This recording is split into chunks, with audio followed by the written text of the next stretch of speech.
fire in the hole.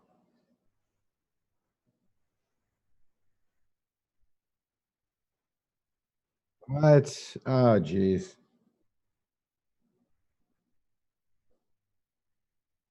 I hear you. Hello. What's up, guys? I am back. Hopefully, my sound is okay. Apparently. Can you guys hear me all right?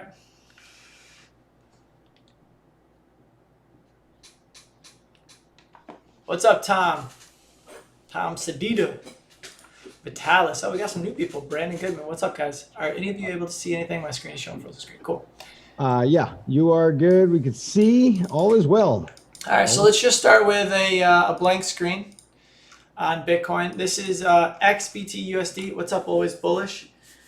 This is the BitMEX perpetual swap contract. If you guys want me to look at, do you guys want me to look at BTC USDT on Binance, or would you rather look at BitMEX? Which one would you guys prefer? I don't know what the majority of you guys are trading.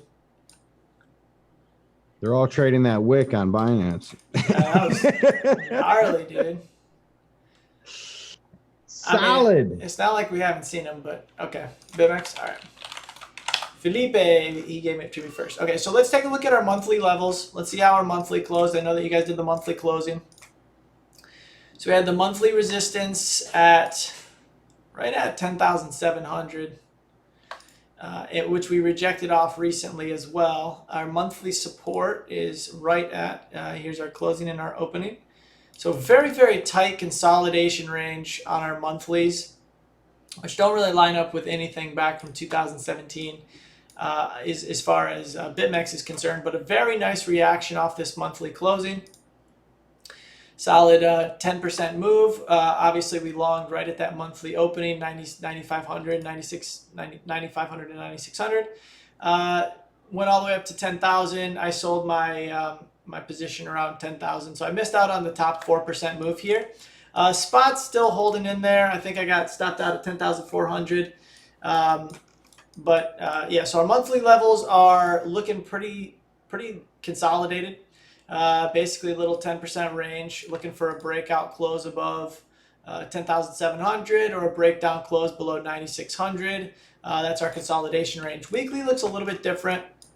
We've got our top range around 11,005 and our bottom range around 9,500. Now that does line up really well with our 2018 levels.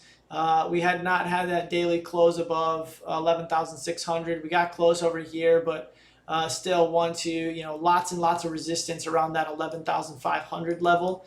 And I expect that to continue to be resistance until it's not. And once it's, once it clears, then we should have open runway up to the next daily candle, 13.6, and then so on and so forth to the next one, which is 17.5. So those are our current levels. We can use a little ray here just to kind of denote those. Those are our levels on weekly that we're watching. We long down here, expecting kind of a retest of up 11.5. They're putting in some deep wicks, kind of up and down both ways. We are holding, and I'll go over some moving average stuff, but the weeklies line up really well with the daily support resistance. It's a little bit higher up here, around 12.8 on the daily, but all in all, still pretty good. Now this lower range has been tested 1, 2, 3 times, 4 times on the daily. And so usually the more it's tested, the weaker it gets. This isn't like a crazy strong support. I mean, it's just got like a little bit of a consolidation pattern, but it seems so far to be holding up incredibly well. Now, if we use our Fibonacci levels, sometimes these line up, sometimes they don't line up really well with our support and resistance. But in this case, it lines up almost dead on. You can see the 61.8 lines up perfectly with that red line, which was the weekly level. You can see the 78.6 pretty damn close to that level that I had at. And then the 50 and the 38.2, they are smack dab on those weekly levels. And if we zoom out here, you can see exactly what I'm talking about. So you can see that weekly 61.8 almost dead on the money. 78.6, just a little bit high there on the on the bar. But these fib levels are very important. You can see exactly what we're doing right now. Just marking off our weeklies. We've got the 50% fib and the 38.2% fib, and they're working magic as far as weekly resistance and support. So these are going to continue to be very, very important levels. If we break down and close on a weekly, then I would expect a retest before dropping down to possibly the 23.6, which is around 7,200. But we still have, you know, this support over here. So what I'm watching for mostly is just a retest of the top of the range, 11.5, most likely scenario to happen. If we can break through and close a weekly here, then we can expect another retest of 61.8, and most likely we'll do a consolidation before we test the 78.6 level up here. That's most likely what's happening in a bullish uptrend. We got consolidation. We hold our moving averages, especially on the weekly. We haven't even tested the 20 MA. Bitcoin is not really well known for breaking down when it goes into uptrends like this. And we test the 20 MA, we test the 20 MA, and we push up. We've also got the RSI, which I did a really, really in-depth analysis on. But if we go over the daily is, let's take a look at the daily back here. Bounce, bounce, bounce. So as long as we hold 30, 1, 2, 3, as long as we hold 30 on the daily, we should be fine on our RSI. You can see we tested it once, twice, 3 times, 4 times. The RSI was up here, right around 42. And we just continue to uptrend. So the 30 RSI, as long as we can hold that, we can maintain that bullish uptrend structure. Now, as far as patterns are concerned, we're going to remove all this stuff. As far as patterns are concerned, we've got a few things going on. We could be forming just a simple descending triangle, which are very rare in uptrends, but we've got just a very, very obvious resistance, comes up, finds support, support, support. Very clear level around 9,100. This level did get front ran. I was hoping for a 9,100 test, which would have lined up with that 21 EMA. It would have given us a really solid just push to the upside. Right now on the 4 hour, we've got a really, really clear triangle. So I'm looking for a push in either direction. Now you can try and long support for a push upside. But we are at a key level right here. We were rejected once, rejected twice, rejected 3 times. There's a lot of resistance in this area. We'll just put a little horizontal ray here. Pull that down just a little bit. Okay, so yeah, lines up pretty good right there. But we've got this resistance, you know, resistance back here, consolidation, resistance. So it's resistance more often than it breaks through. So these levels are better to short than they are to long, just because of historically we've only been, you know, we broke through once.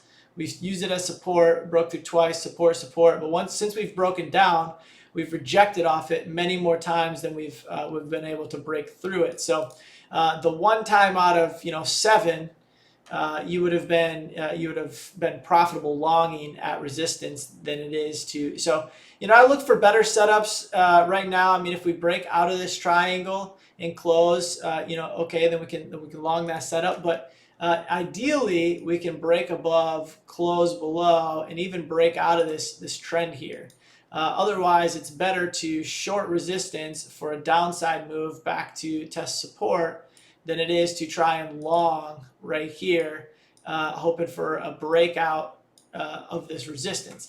Now, is it possible it does it? Yeah, of course. I mean, anything's possible with Bitcoin, but trading is more about probabilities, and from a probability standpoint, it's more beneficial to short at resistance and long at support than it is to do vice versa. Does that make sense? Do you guys have any questions on any of that analysis? I'm sure Chinggis has been covering a lot of the same stuff. Now, I did do a fractal analysis earlier. I basically showed this triangle, almost identical price structure. We had this bullish move up, triangle consolidation, and then basically like this massive move out. We've got this bullish move up, nice impulse, and let's take a look at the volume. I might not be able to see it on this one, but okay, cool. So volume, let's see. Volume was much higher back here. Volume is kind of average over here. I've seen Chinggis definitely highlighting that in the market updates. It's nothing too crazy, this buy volume. You can see the buy volume down here, nice reflexive buy volume. It didn't get super far, basically got to the same level, same amount of volume. And so, again, we're right at resistance, consolidating. And so with this sort of setup, you want to wait for a confirmation breakout push up. The problem is we've got, this resistance, now the triangle resistance, which we've got 1, 2, 3 touches, so it's a valid trend line. We've got this resistance, and then we've got this downtrend resistance. And so, you know, if you're doing this, and this is what I put in the live market update, scalps are okay, right? I mean, if you're just gonna trade it up to here, but still, that's only like a 1-to-1. If you're trying to take it to the trend line, you know, kind of 1.6 ratio.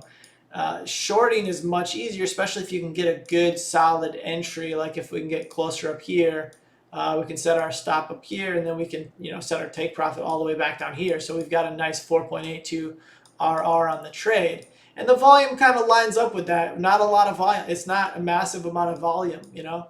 And same thing with the funding rates. The funding rates are definitely not showing anything spectacular.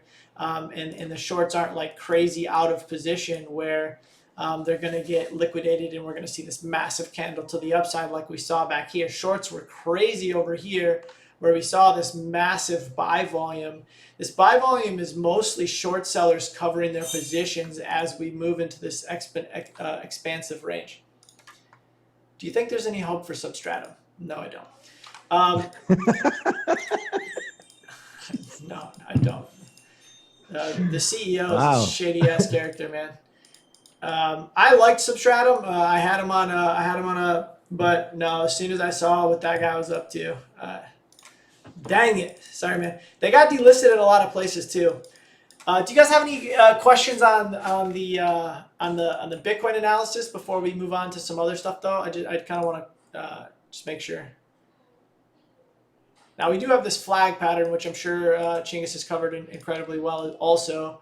And the EQ, which is basically like the middle of the range, is kind of looks like that. So like here's the 50% kind of pivot line. Bulls managed to hold it really well. You can also see that on like a Bollinger Band. It's like it's a volatility oscillator indicator. Whoops, the daily, weekly. Which one was I looking at earlier? Yeah, so the weekly Bollinger Band, we're still holding above the bullish pivot, which is the 20 MA. I don't know if you guys know how the Bollinger Band works, but it basically measures the volatility and kind of consolidates, squeezes. This is known as a Bollinger Band squeeze, and usually you can expect a big move. And usually you want a long when it crosses above the middle band here and can close. And you see that candle close here, and you saw this nice little squeeze on the consolidation. You saw what happened here. We were underneath the 20 MA.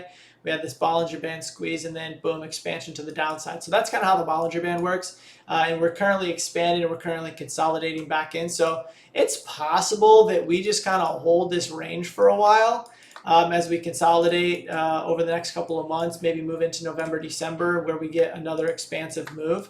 But Bitcoin doesn't like to consolidate super long overall. Okay, there's 34 of you guys watching. You guys sure you don't have any questions on Bitcoin? I mean, I tried to cover a bunch of stuff on it. They're soaking it all in, man. They're amazed you're back. They're taking everything you got. Word. Okay, so let's go over our current trades. Matic is moving really nicely. It's above target 1. Let me get rid of this Bollinger Band. Okay.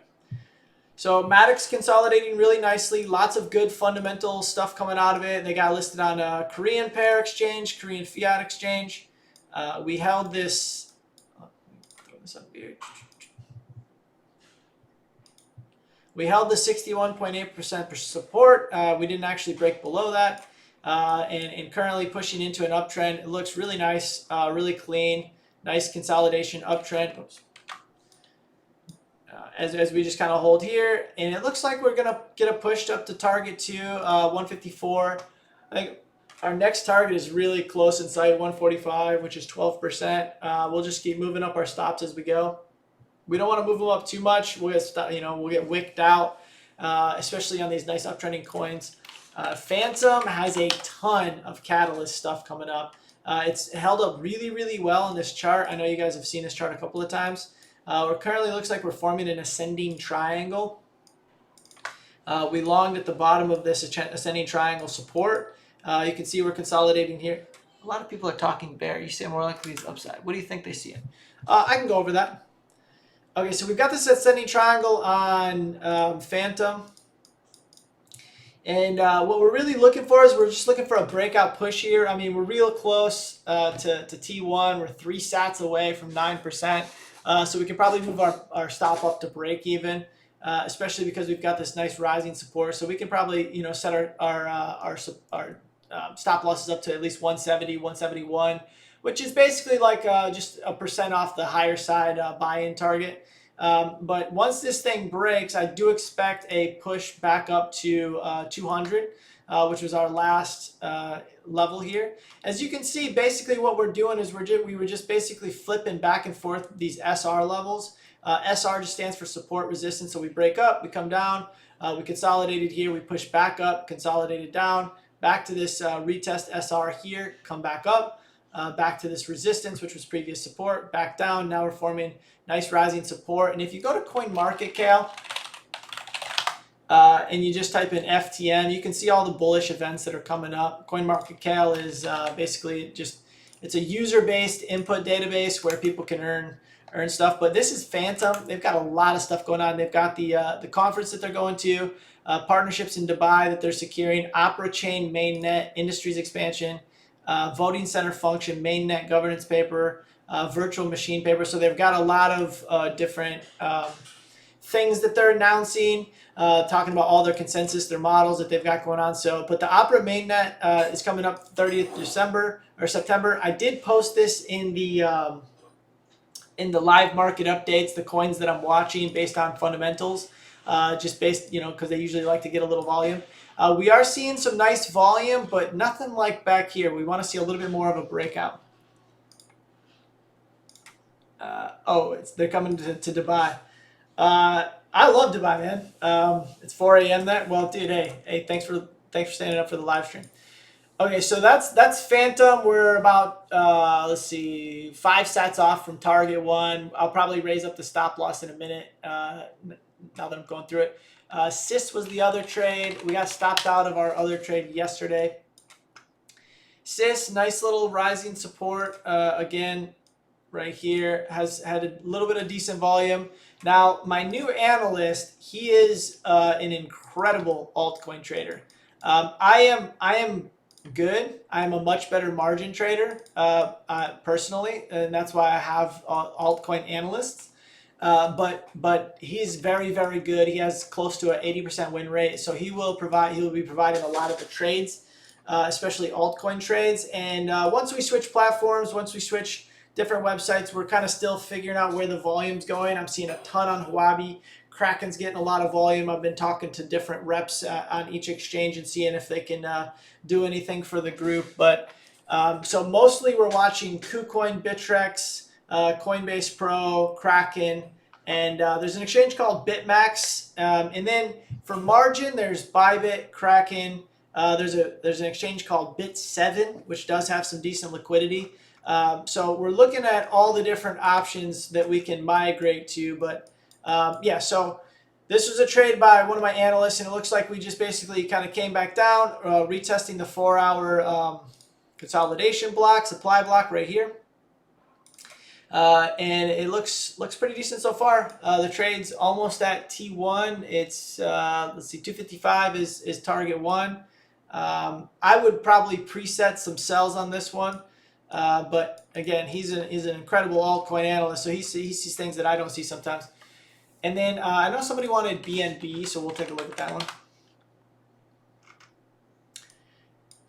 one. Okay, so they announced the JAX tokens from the exchange that they bought, the derivatives exchange out of Seychelles. I think that's how you say it. Had a nice little breakout, very, very strong volume. That's very, very good. We haven't really claimed any sort of SR levels on here, though. Just kind of one little random spike pump. I don't usually like to long on those. A little bit of a key SR level here. I'm kind of avoiding BNB because I feel like it's going to get a dump on September 12th when they kick off US users. So I'm kind of I'm a little bit weary of longing it personally.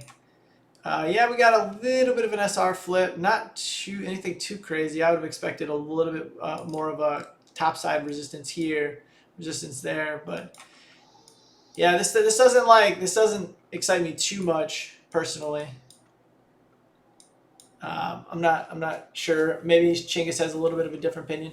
So those are our current open trades, and then I saw theta, so I'll go over theta real quick. Theta's actually already kind of bouncing up out of that zone that I listed in the reversal trade section. So if you look at the daily, it's really, really obvious where the support's at. Oops. Yeah, right there. So we've got 1, 2, 3, 4, 5, 6. We'll move this up just a little bit. 5, 6. Nice there. And then we've got this very clear resistance up top here. So basically it just looks like we're consolidating into more of a range bound trade. So what I was saying is you could just take a little bit of a long position here. You got a clear invalidation level. You can even put it below that candle there. We've got a nice tweezer bottom. So just targeting the top side of this, even if you just target like in through here, 6 to 10%, you could still get a nice 2.5 RR out of this. If you want to just manually close it, if it goes back down into the range to retest this bottom. If you want to play a little bit safer, you can try and get your stop, or you can try and get your entry right on this lower trend line for maybe like a double bottom retest, and then you could set it like something like that, where if it closes outside of this lower support, then just get out, just because consolidation in a break to the downside, we'll see this thing head much lower. And just because it's low and just because it's sitting this low doesn't mean it can't go lower. I mean, any altcoin is a pretty good example. Okay, I'm gonna let Chinggis take over. I am going to get my daughter to bed, and then I'll be back to finish up the end of the stream there. So let me know if you guys have any questions, and we'll go from there. All right. So $12.60. If I said $12.60, who would know what I was talking about? Anyone? Not all at the same time. $12.60. How close you were to your scalp buy-in? No. That is the total movement for $12.60 to the downside. Yeah, from open to close. All right. Big day.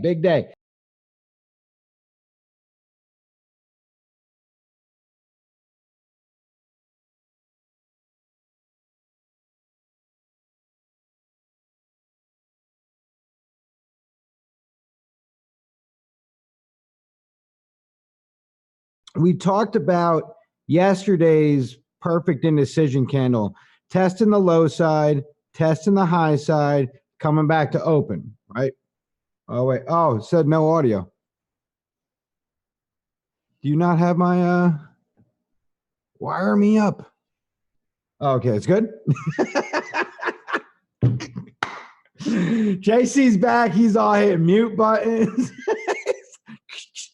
All right, so I don't know what you missed, but you didn't miss much. No, it's just me rambling about nothing. Yesterday's candle, this guy right here was, the perfect indecision candle. We tested the high side, we tested the low side, came right back to the middle. Nobody won. Bears didn't win, Bulls didn't win. Nobody won the game. Today, same deal. As our range gets smaller, right, as our high side resistance, the channel, remember we keep bringing this big channel up here, this big guy right here.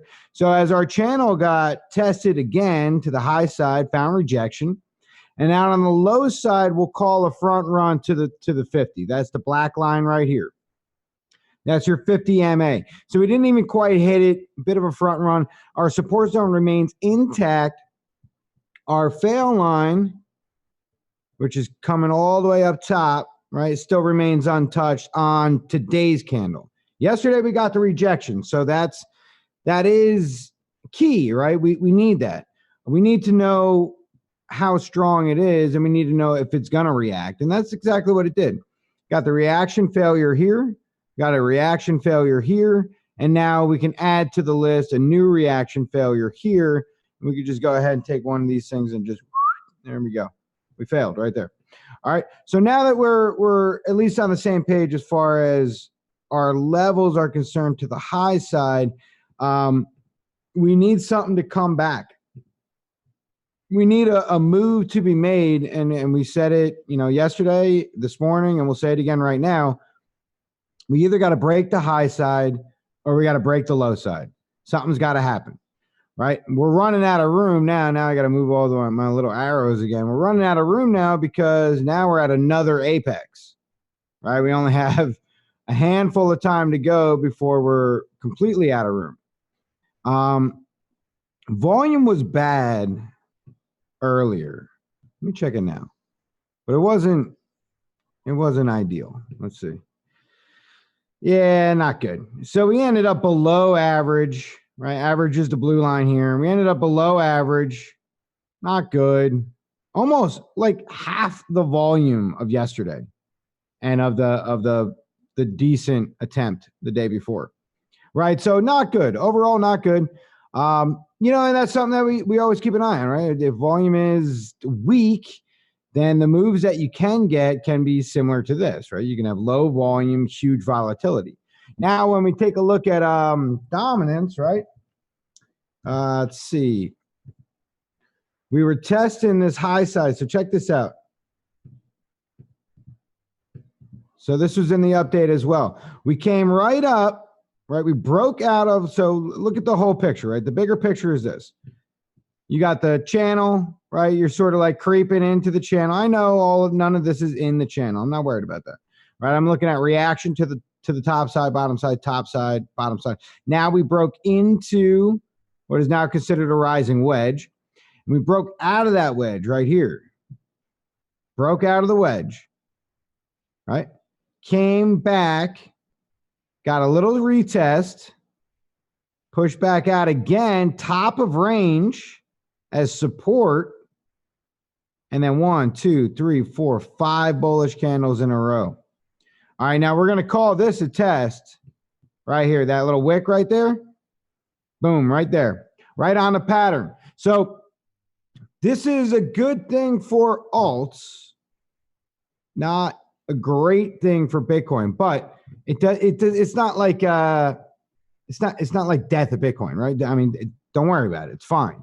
It's high enough. 73. What it does tell us is this level now, this support resistance, right, is going to remain resistance for a while, right? We're going to have to we failed today. We're going to have to come back and try again to push up a little bit higher. It wants to get back to this level, not this level. It wants to get back to this resistance line and break it. But now it's got to break this lower one as well. It's got to break the pattern. So before it does that, it's probably going to come down and catch its breath a little bit.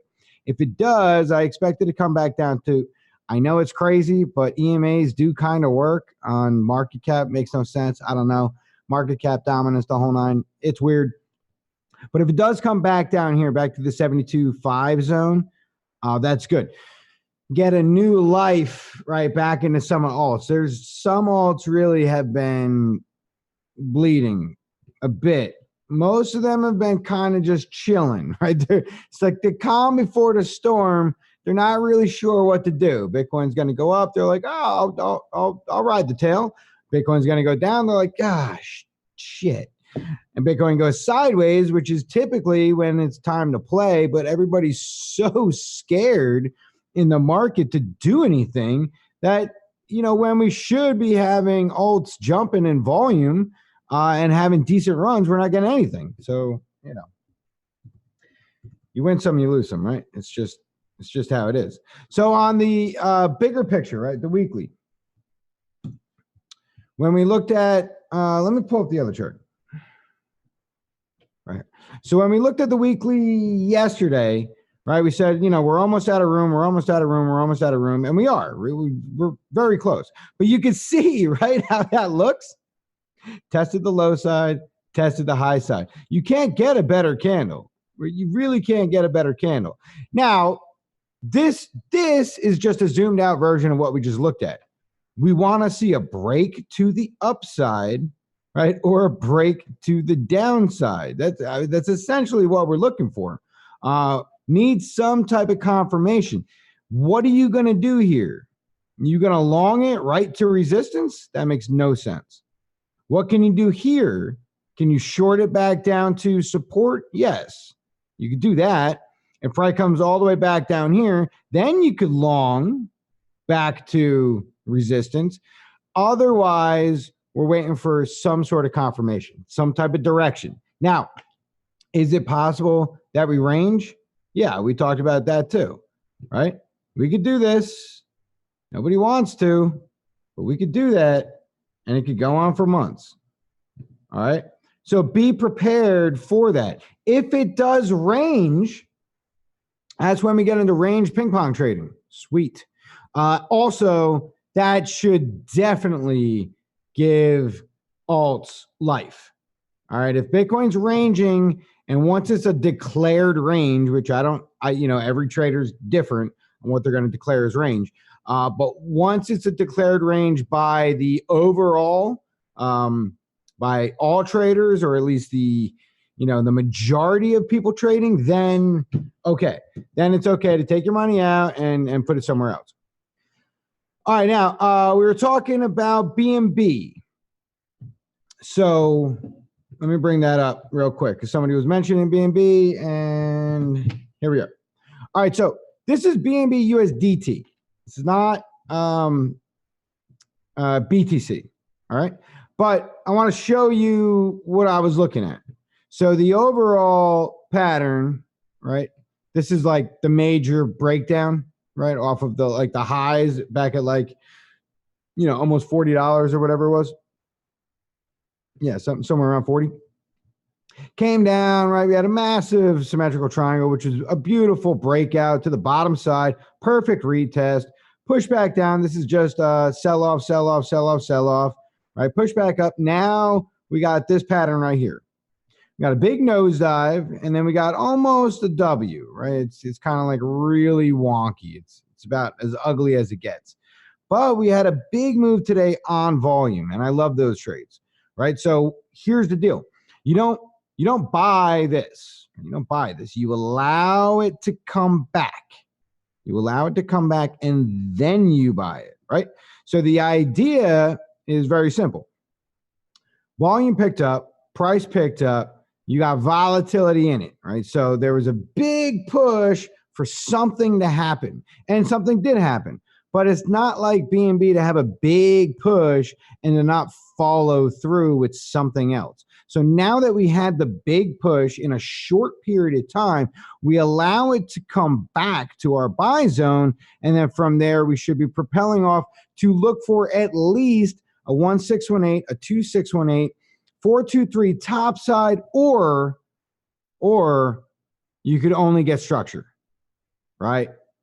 So if you have structure that's far more important, that kind of outweighs some of the fib levels. But to get the targets, right, we just take our little fancy little thingamabob right here, and then we go high side, low side on current move, right? And then I just pull up my magic wand here, and then bang, that's what I'm looking for. All right, so on the 4-hour chart, BNB USDT. Now I'm looking for confluence within targets. 1618. If we were to come up to the 1618 at the time, let's say it happened on the next candle, not likely, but let's say it did happen on the next candle, very close to historical. Look how far back you got to go. I got to go to the daily just to show you. All right, so this is how far back you got to go for historical. Now, it's fine, right? People call me crazy, and it's cool. I don't mind. These levels were drawn back last year, last December, January. And as irrelevant as you think they may be, they're not. This is the pattern that broke out, that beat your all-time high. So it seems irrelevant, but it's not, right? Just because this was the price action so long ago. What does that have anything to do with current price action? And the thing is this, like, as far as trading is concerned, those historical levels, they can come back often. And they can haunt you too, but they can also save you. Those can be your saving grace when it comes to major support, major resistance that seem to happen out of nowhere. It's because everyone deleted those lines a year ago. So now those aren't these lines. Don't get me wrong. Those aren't these right here. These are these. This is the saving grace window right here. So this is like if we see a lower downside, right, down into this ballpark down here, right, I expect a little bit of consolidation, a little bit. That being said, I expect a little bit of resistance up here as well. Now we looked at the weekly chart, right, and we got it coming down to 17. I think between 14 and 17. Hold on, I got to clean this up. 14 and 17 is the ideal level, and that's this right here. So top side weekly chart, master level being like 1650. I think we had all the way down to like 14. Yeah, like 1393. This is the ultimate support zone on this move. All right, so high, low, lower high, swing, fail, break, push, come back down, retest, push back up further highs. All right. Right now, that's lining up to our 50 MA on the weekly chart. That does not mean you can't get a small little rip currently, which is what we're looking at right now. So the current rip is this right here. And we're looking to, or at least, you know, what I'm seeing is quick buyback, nothing too fancy, top side 2.6, first target 1.6, right? So this level here is historical support resistance, accumulation come down. This is the swing high before the breakdown that got you your new low, right? See how everything is, you know, partnered with each other. This level got you this low brought you your low of the pattern of the chart. Local, right? So big push up, pull back down. So the normal pullback, not normal, I don't want to say, there's nothing normal about crypto. But pullbacks that we see generally are between the 5 and the 618. The heavier retraces are around the 786. That's all the way down here. So what I look for is confluence with MAs, moving averages, on 4-hour charts, sometimes on hourly charts, and then Fibonacci pullback levels. So if I got my fib here on the low, this is my high, and I'm pulling back. Let's say I pull back right to our median level right here. This is our trend breaking through, and it's not perfect. I get it. It should be something closer to that. Okay, that's nice. And again, it's like, it's an oddball trend, but it's something that I do. It's all right. It's fine. So the high side target, right, would be right here. That's your 5, right? That's your 5 with confluence of trend, breakthrough trend. Now the low side is all the way down to the 786, but that's really too low for this move, right? For this particular move. So we're looking at a few things here, and one of them is this guy right here. All right, so this is support level. That's your high. This is your high, right? That got you the low that brought you the next wave, right? So this is your new trend, low, high, higher, low. That's your new trend. That's the high that brought you your low, this guy. So it's a level that can be considered as resistance or support, right? So you can see over here, like it was support, not much support, and then we lost it. Once we lost it, we got it back, we broke through, smashed through, came back, and now we're looking at support again, which would be ideal. That's the high side. High side's at the 5, confluence with trend. Lower or mid size, I should say, which would make a little bit more sense, would be a 618 pullback, sitting right on our 7.9 EMA with our 20 MA crossover. That's the spot. Problem is you might not get it. So if you find support before that, then it is what it is, right? So stuff like this, you know, you sort of ladder in, or you just go all in, not all in, but you put your buy order in one spot, you either get it or you don't, right? That's how it works. I ladder these in personally.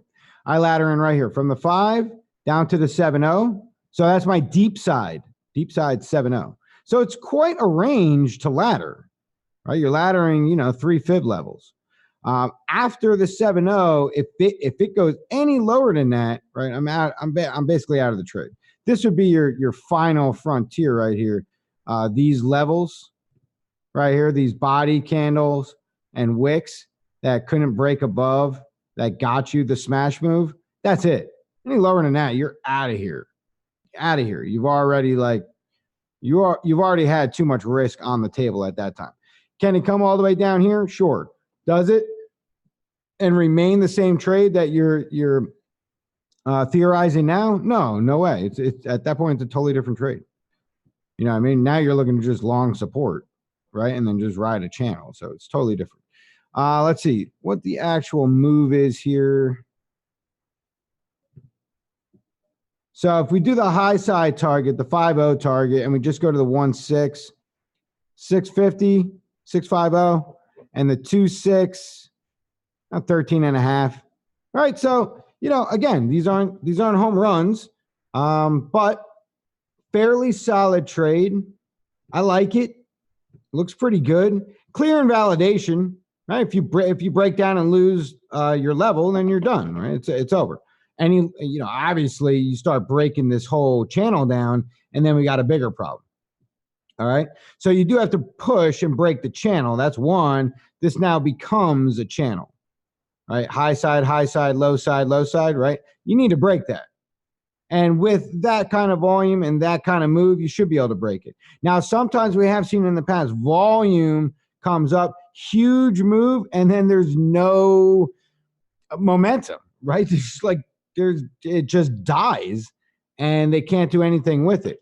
This is a fairly classic big move up, and then you got you're painting your bullpen, your bull flag, and then you pull back, you push back up again. You know, this could ladder several times. It's the opposite of this move right here, right? Big move down, settle out for a minute, another big move down, pull it back for a minute, another big move down, find major support. Okay, it's over. Right now we got to start doing this dance. All right, so that's BNB.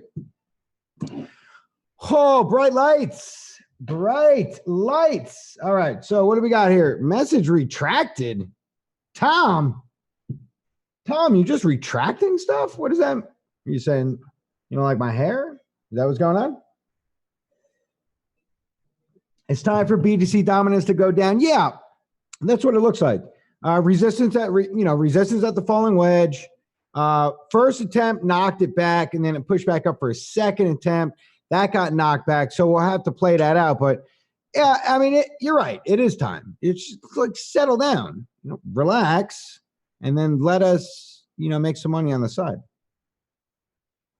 It's no big deal. Bitcoin doesn't have to just take everything. Jeez, unbelievable. What else we got? If it breaks down, maybe long from daily 21 MA on BNB, do all wedges have to end with a breakout? No, not at all. Now, okay, so that's a great question. Check it out. Let's go to school here. Okay, so a wedge is essentially all right, you know what? Let me do this. Yeah, here we go. Okay, so something like that, right, is a wedge. It looks like a triangle, but, it's a wedge. Most people won't draw the apex, all right? Same thing down here, right? That's a wedge. This is a wedge, falling wedge. price, you know, you can do that. I try to make them straight, but I mean, everybody's a little different. Price is doing this and this and this and this, right? And then you get your breakout, right? Hopefully, right? Now, difference between a wedge and something like this is the horizontal support resistance. All right. This is a descending triangle. Easy enough. This is an ascending triangle. Okay. Easy enough. And this is a symmetrical triangle. Easy enough. Anything that's not this or the ascending or the descending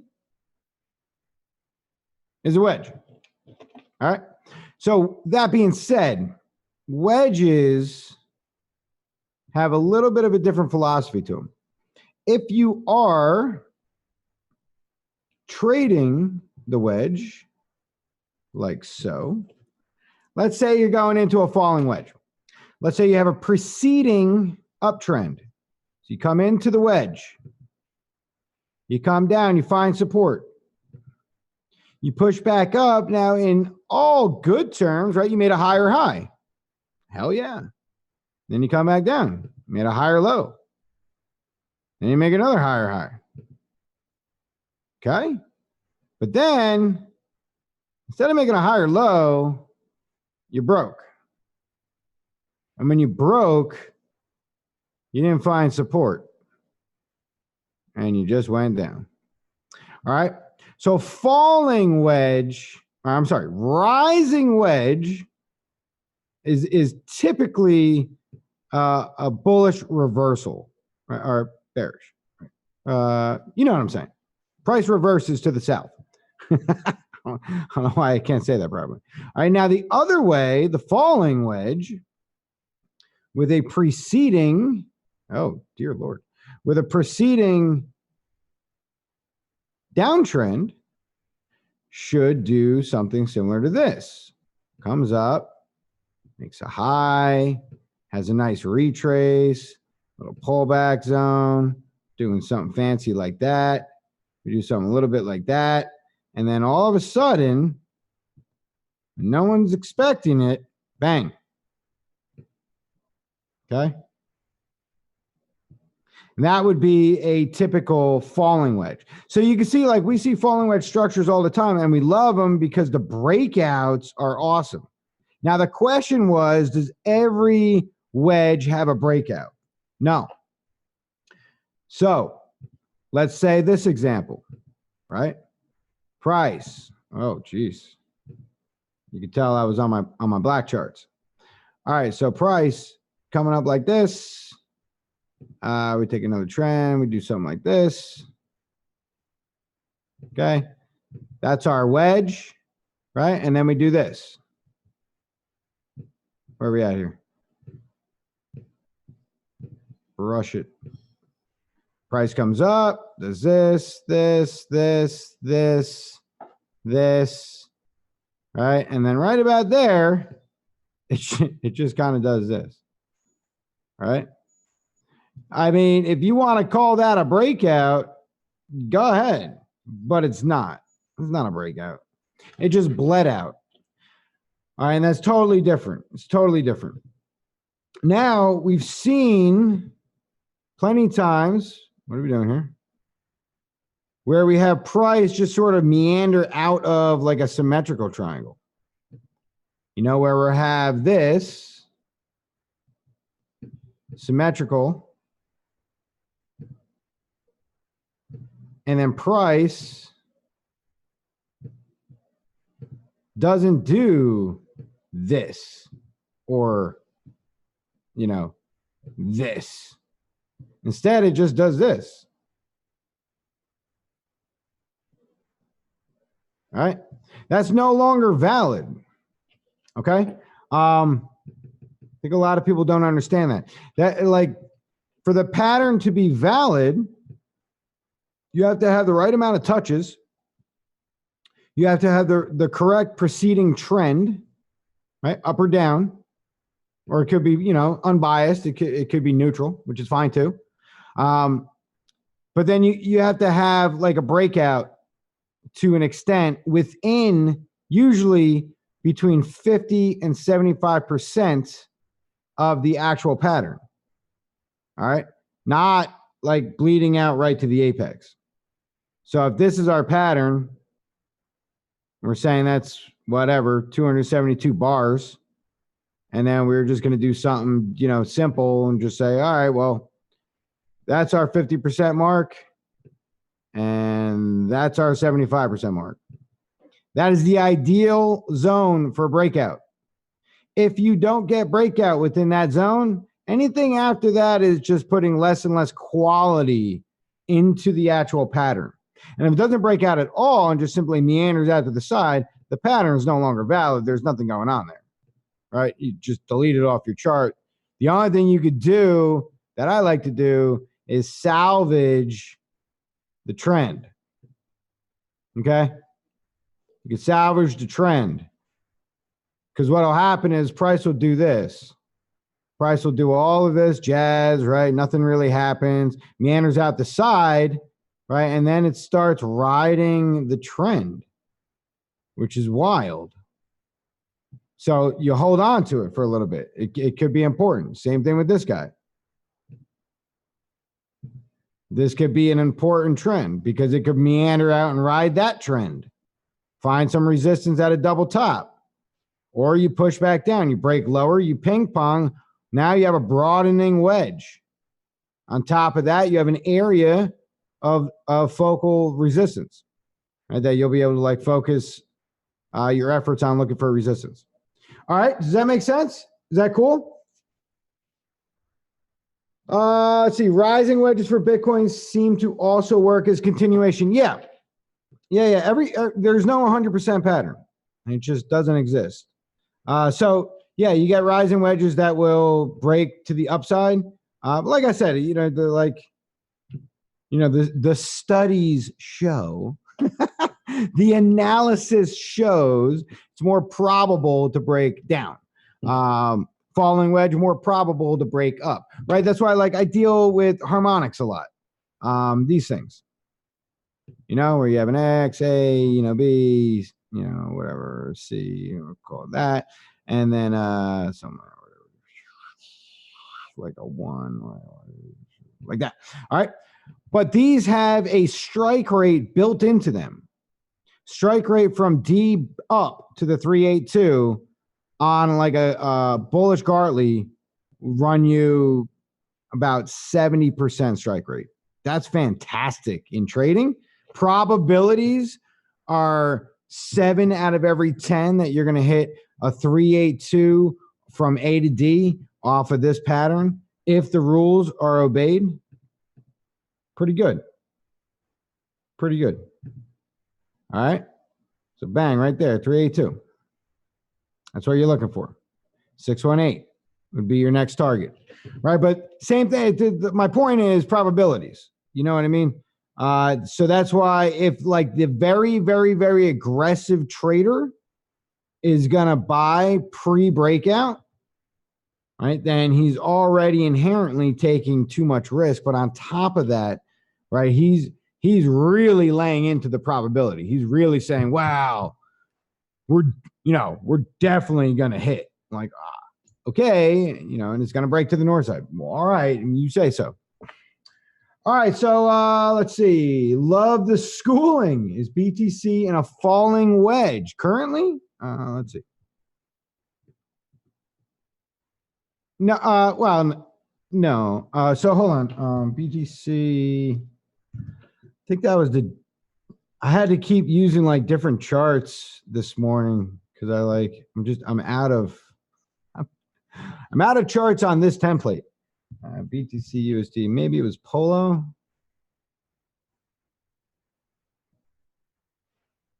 Polo? Yeah, okay. So for the update this morning, I tried to show you a few different looks without, confusing everybody. So that's why I didn't want to do it on like the master one. I didn't want anyone like bugging out, being like, what the hell are you doing? All right, so few different looks, right? All same price action. So this is your price action. Price action is simply what is going on, right?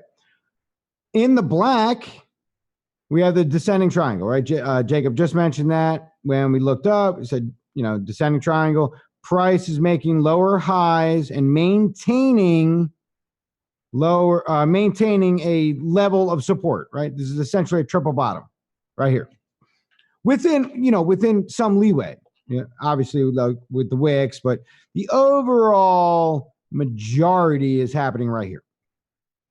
Now you have a few other things, right? You have the jagged levels right here and this jagged level right here. So painting an entirely different look and giving you more of a symmetrical triangle both ways to varying degrees, right? So if you have symmetrical triangles, right, then we look for a completely different pattern. If you have a falling wedge, like you're saying, then again, you're looking for another completely different pattern. But for a falling wedge, right, you really do need lower lows. You really need lower lows. And we're not getting lower lows. Like no one is going to contest this high.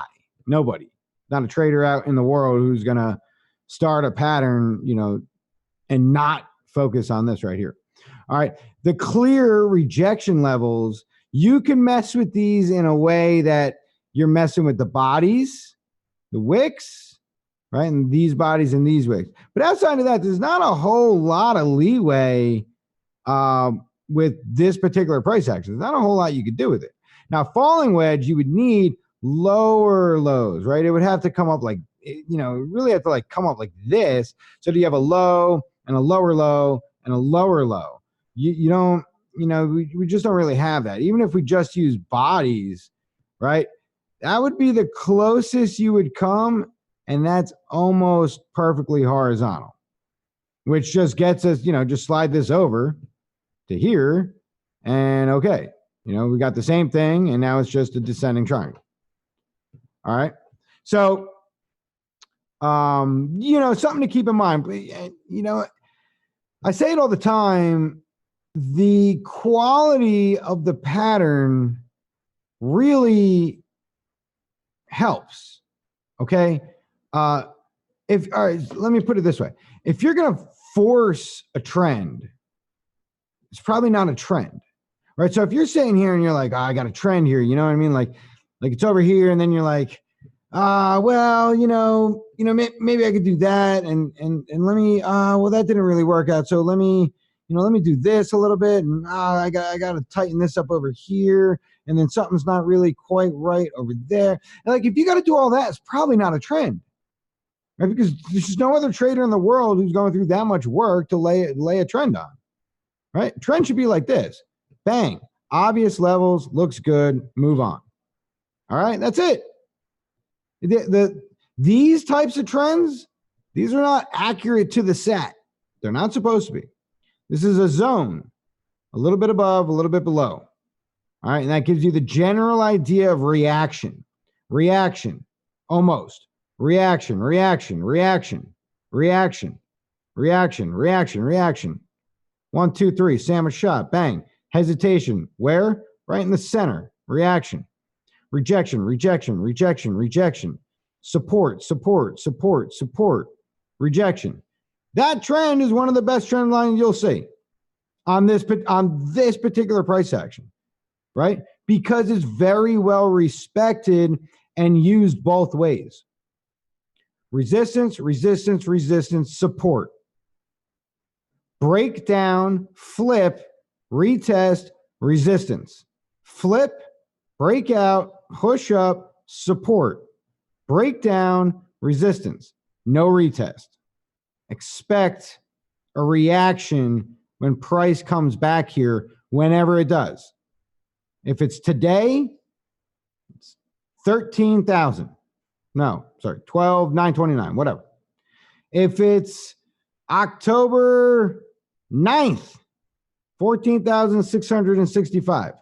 Expect a reaction. Right? That's what we do with trends.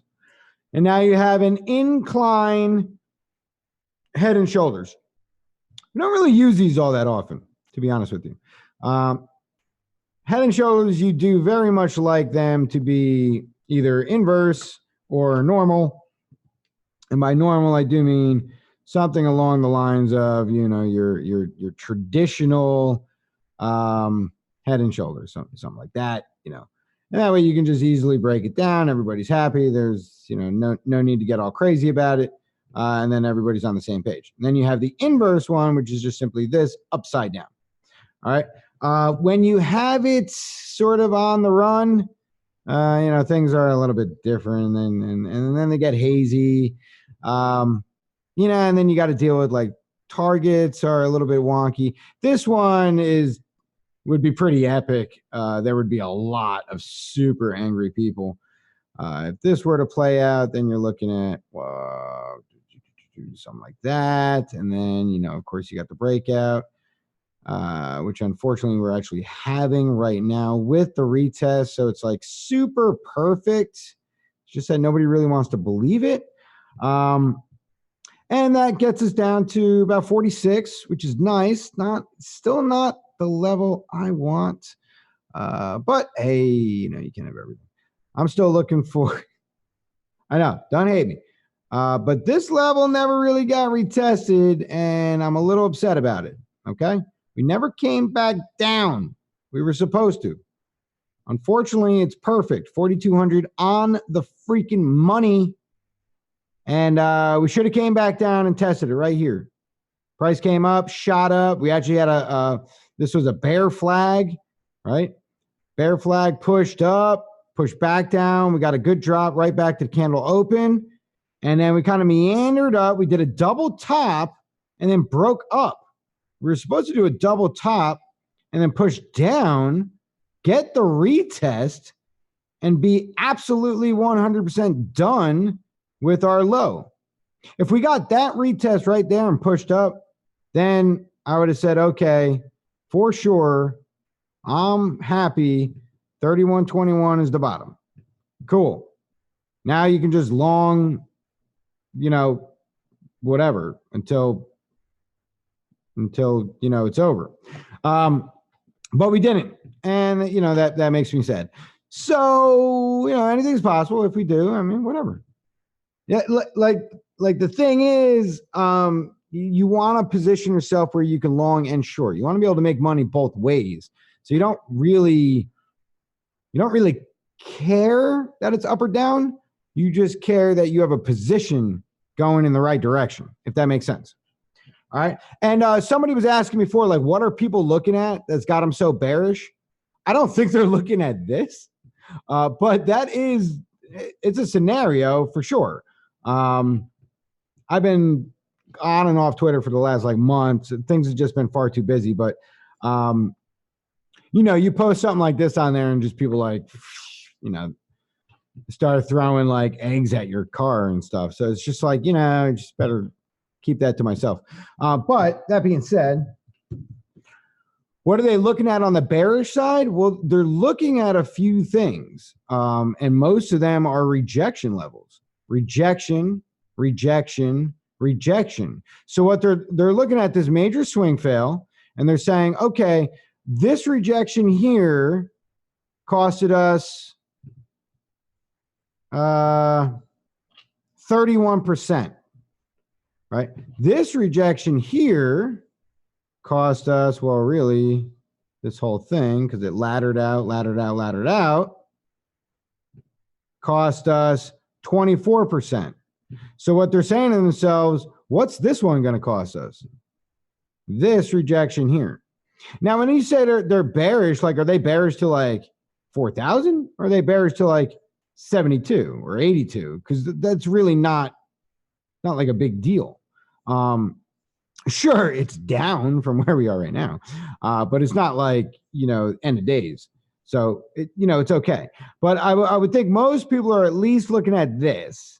And if we come back down essentially for a quadruple bottom, somewhere in the 9,091 zone, let's just say to be safe, be about a 16% loss. So a 31, a 24, and a 16, essentially. If they're talking further bearish, right, then they're probably looking at losing major MAs and coming back to coming back to hit like the 200. So if that's the case, then you're down here, and our 200 EMA, right, which is I kind of think the weaker of the two, 85.10, and the 200 MA, which is kind of like that's the bee's knees, 77.24. So if what they're looking at is, prices dancing all around and we just keep failing to make this high, and it's a low and a low and a low, 3 lower highs and now a 4th lower high, it's like, forget it. This level is not going to hold because it's a weak support level. We've already lost, so many MAs, and we're trying to reclaim them one at a time. At this point, it's like, just come down, test the 200, and let's move back up the parabola here. Let's get crazy.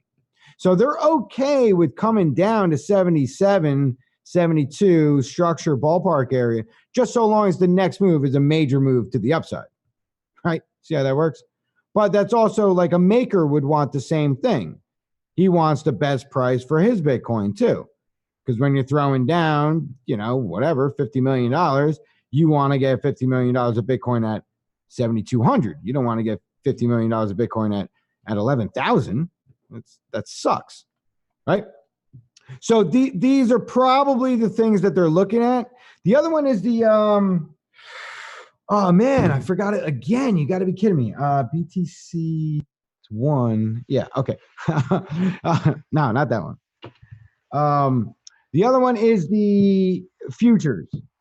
People are very much into this, and I'm right there with them.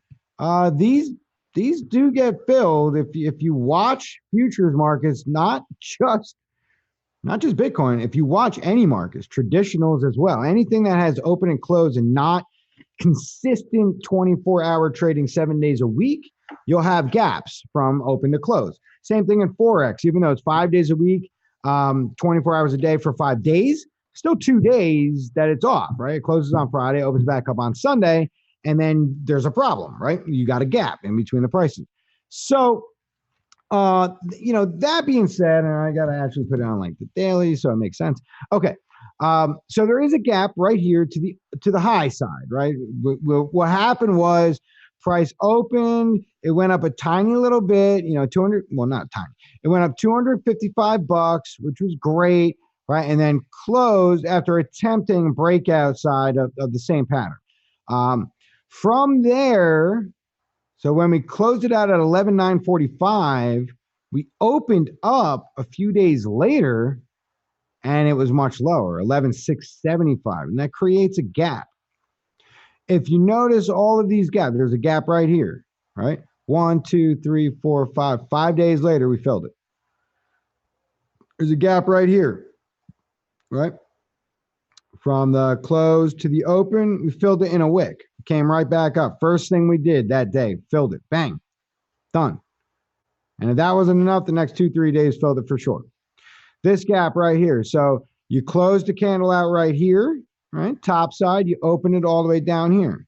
That creates a gap in price action, right? You didn't fill it. Well, yeah, you filled it. You basically filled it right away, right? The next day, right? Price came up, it tested it, filled it, and then shot all the way back down. Like it literally went out of its way to fill it just to push the price down. All right, you see how that works?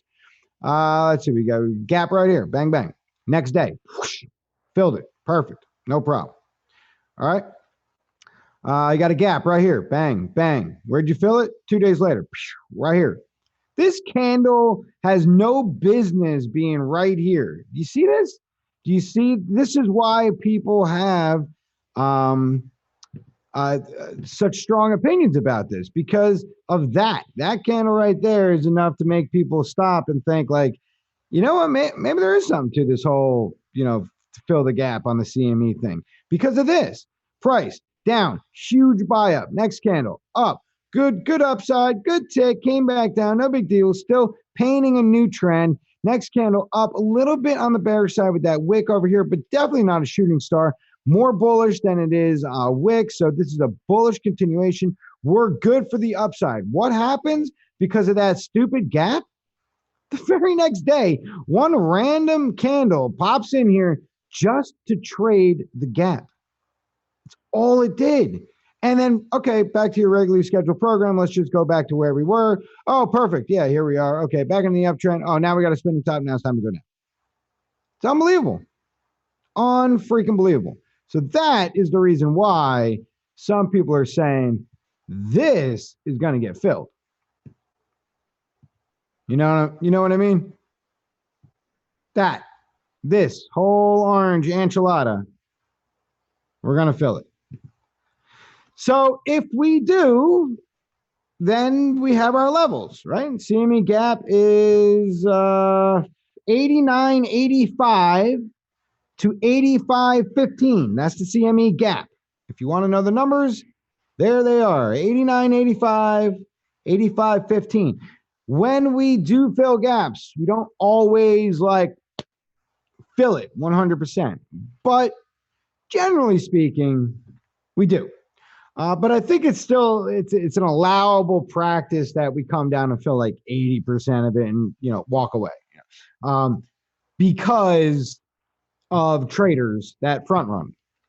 All right, so traders that do front run and instead of it hitting the 618 when you're like, man, that should have been like a perfect 618. It would have been, yeah, if 100,000 people didn't front run the 618 to get their orders filled, sure, but they did. And that was enough momentum to push all the sellers out of the way. And next thing you know, the book is clear and it's time to rock and roll. Right? So this, for whoever was asking, this is a very another, is a, what do you call it? This is a, so let me just get my mouth and my tongue on the same page with my brain and we're good.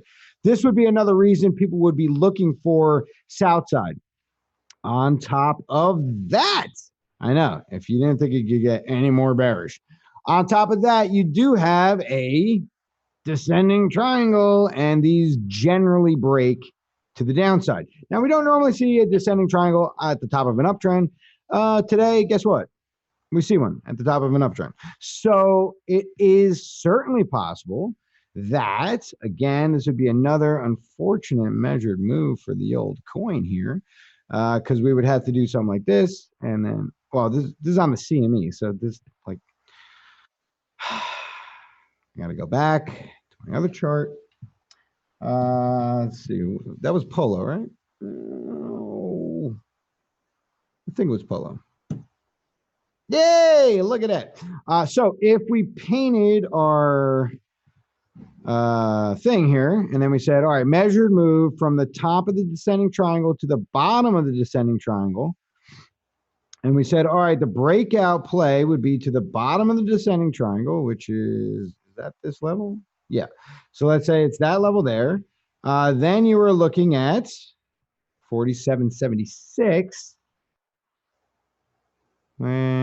which is good. Yeah, it's good. That's the retest level right here on the breakout. So breakout, push, close, bang right here, tweezer bottom. Yeah, that works. It's kind of like it's kind of a stupid level. Oh, it's got more history. Yeah, here we go. There's your history. There's your history. All right, so new all-time high, push back down, find support. New all-time high, push back down, break your previous level of support. That gives significance to this level.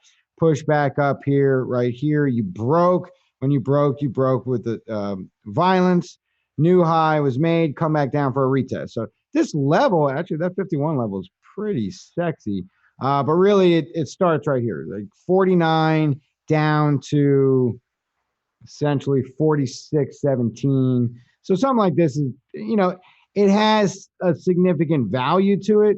Is it like, am I basing everything in the world off of it? No, nah, definitely not. But it's here. So there's that. Okay. Something just, with this kind of stuff, you just want to be aware, really. That's all it comes down to.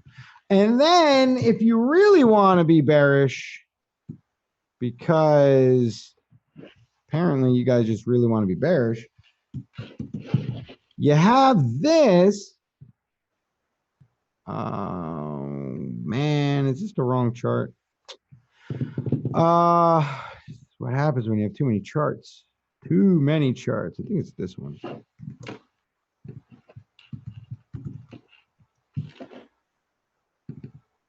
Let's see here.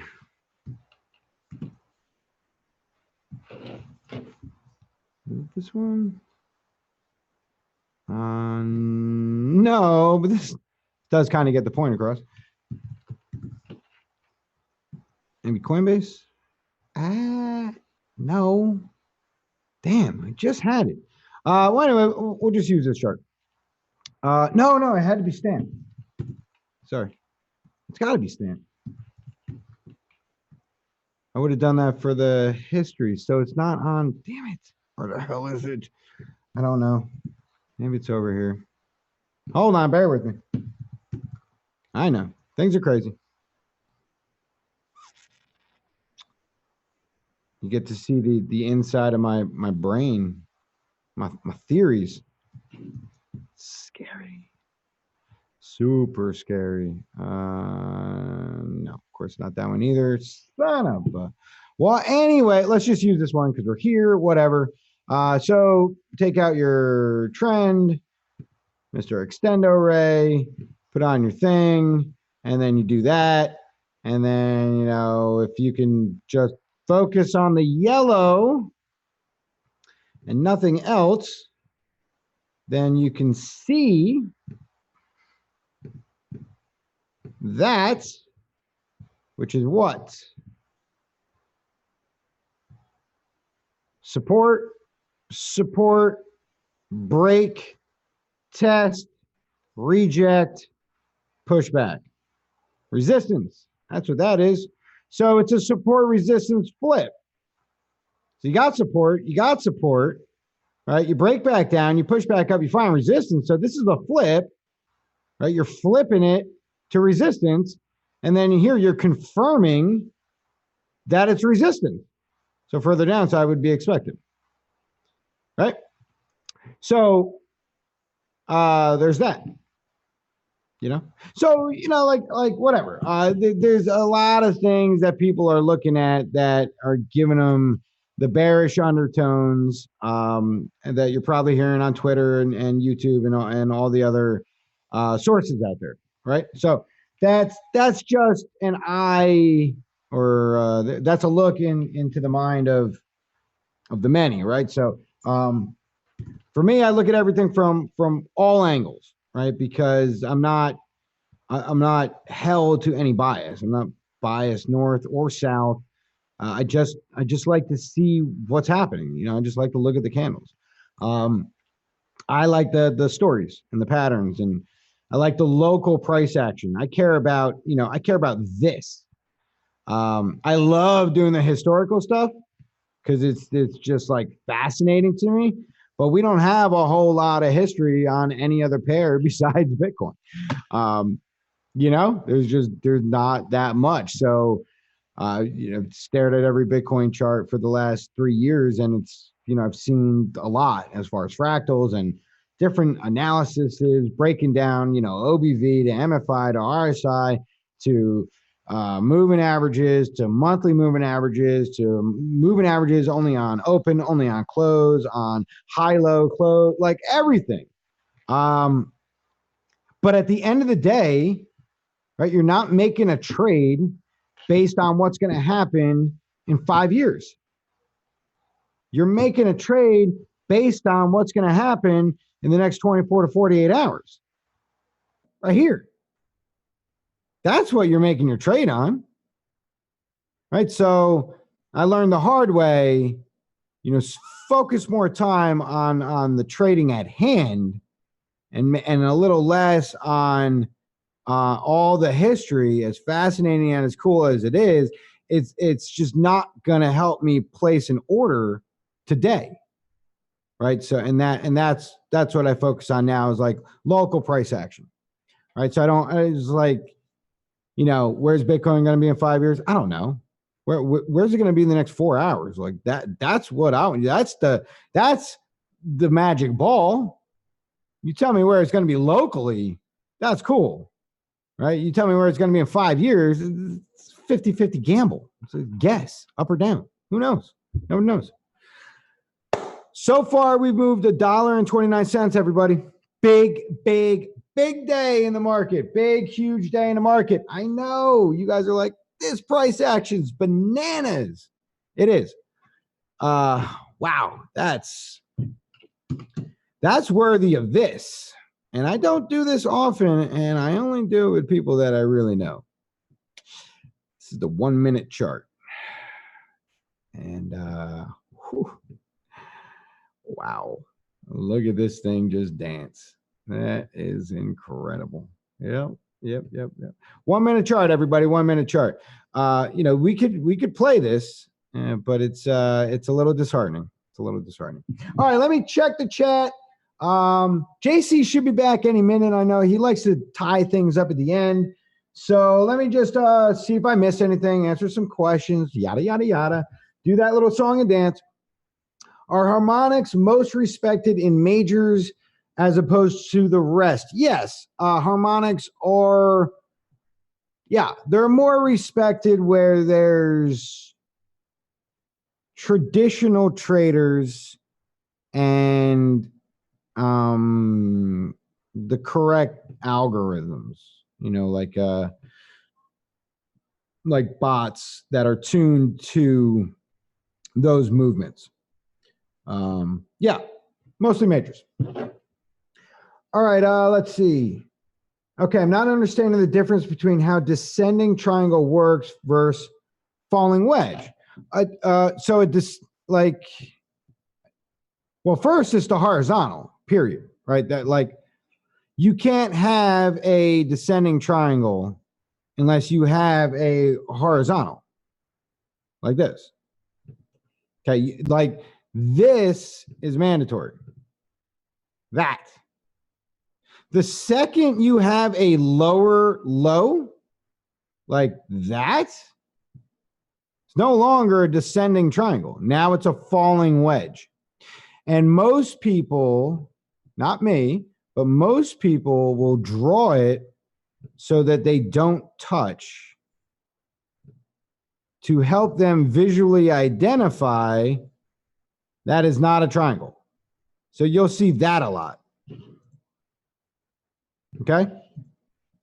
Now, if you're asking the psychology as to why a descending triangle like this has a tendency to break south like that, and why a falling wedge has a tendency to break north,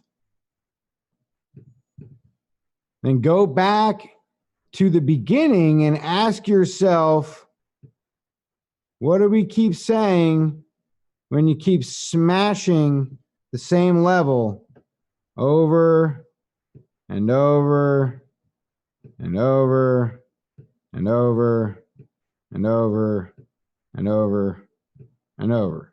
It eventually breaks, or at least that is the consensus with all traders.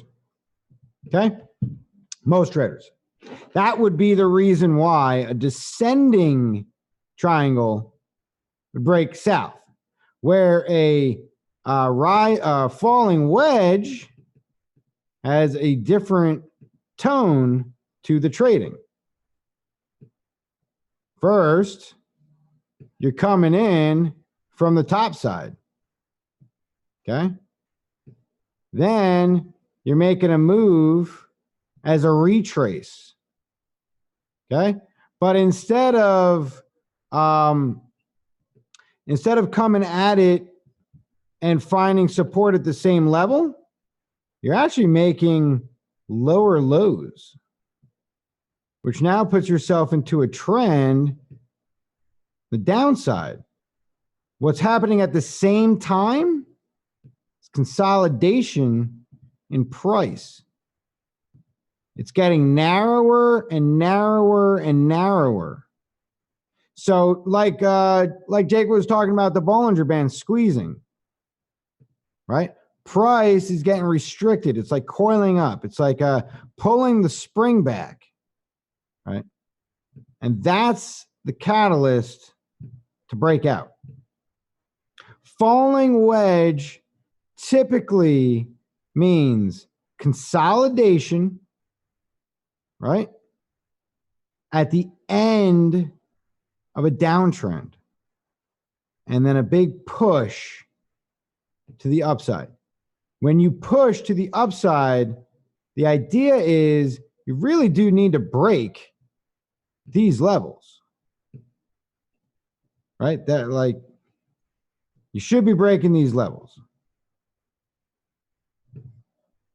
Now, ideally, you break them all in one punch, but you know it's not always possible. Now, another cool thing you notice as you do that, these are all W patterns. It's a W. That's a W. What is this? This is a 3 drives.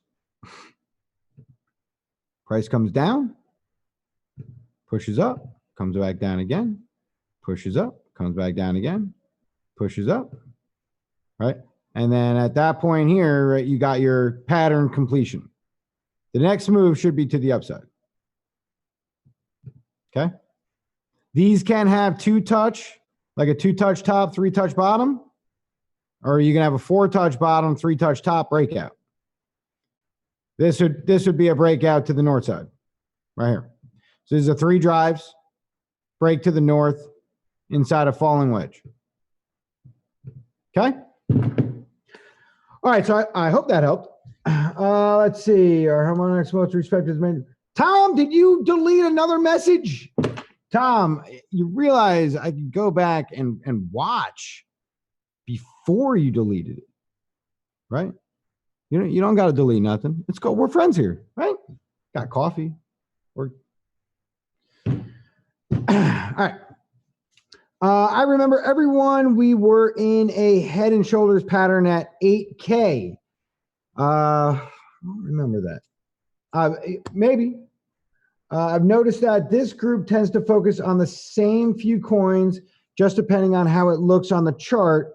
When choosing trades, do you look into all possibilities, some method, or do you just scan the few trades that you trust or favor to see if they're no? Scan the whole market.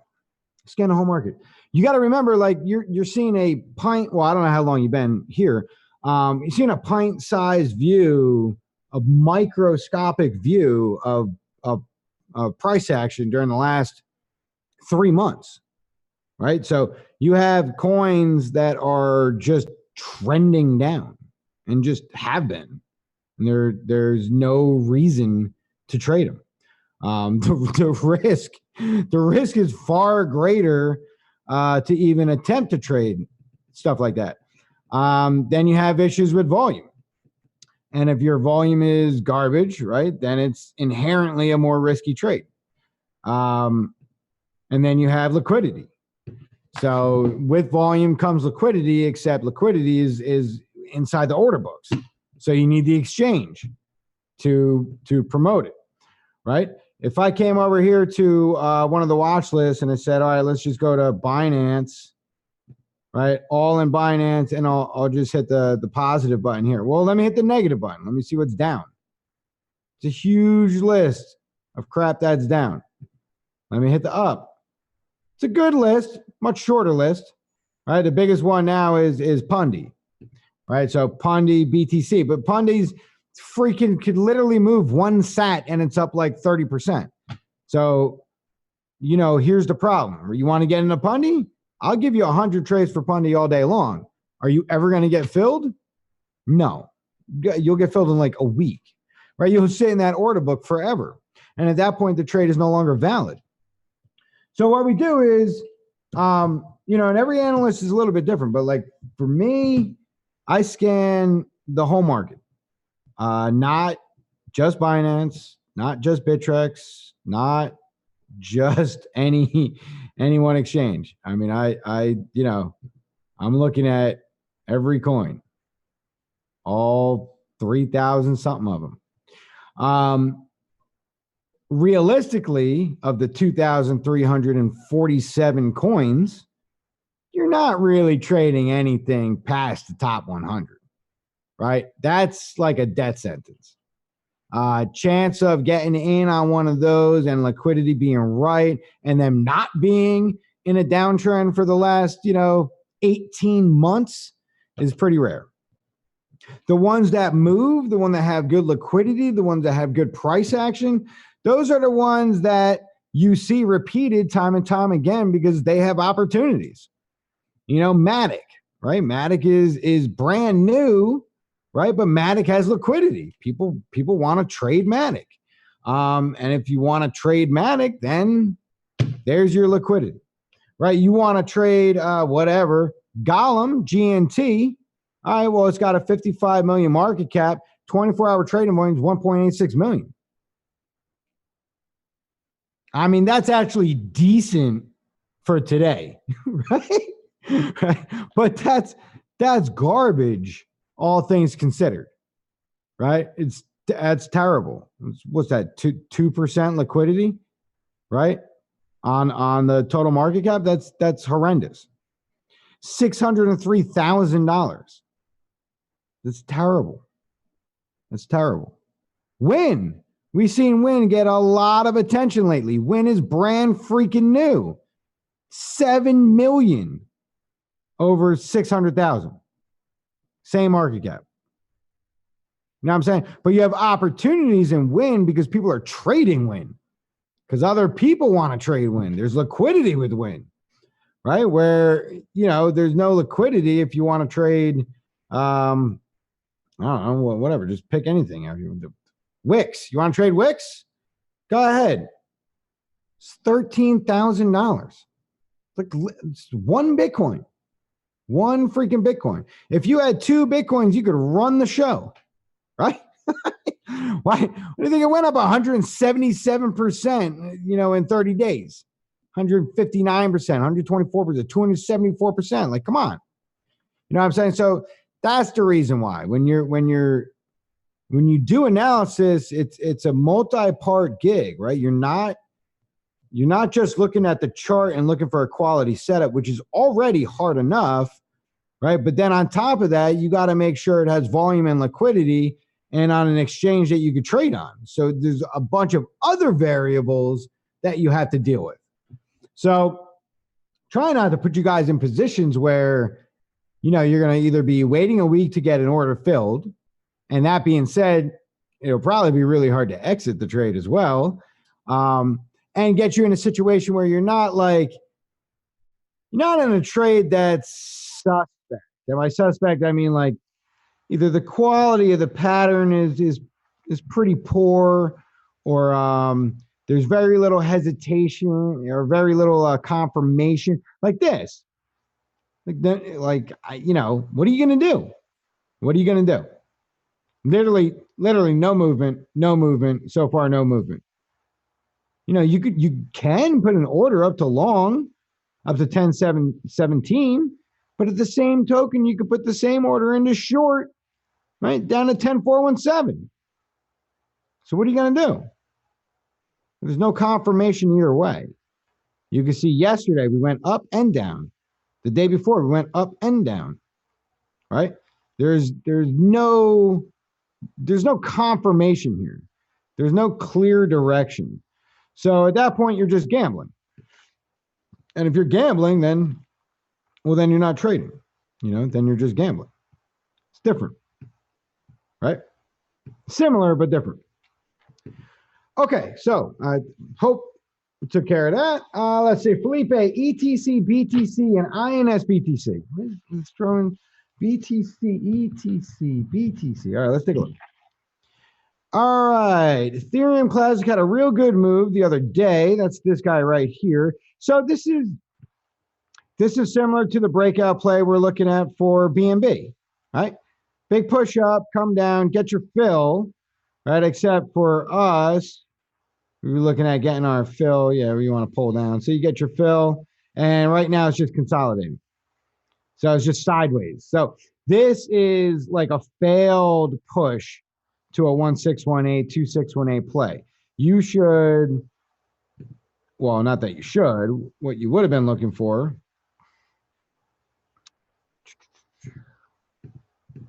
is like a move. Well, I mean, you got the 2-6. Jeez. Yeah, I mean, you got the 2-6. It's pretty good. It's really not bad. So the 1-6 is actually all the way down here, meaning that this move, right, was all part of this. So the pullback you were originally looking at was like this little guy right here, that little tiny little pullback, and then 2 big pushes up. So let's take a look at it for what it is right now.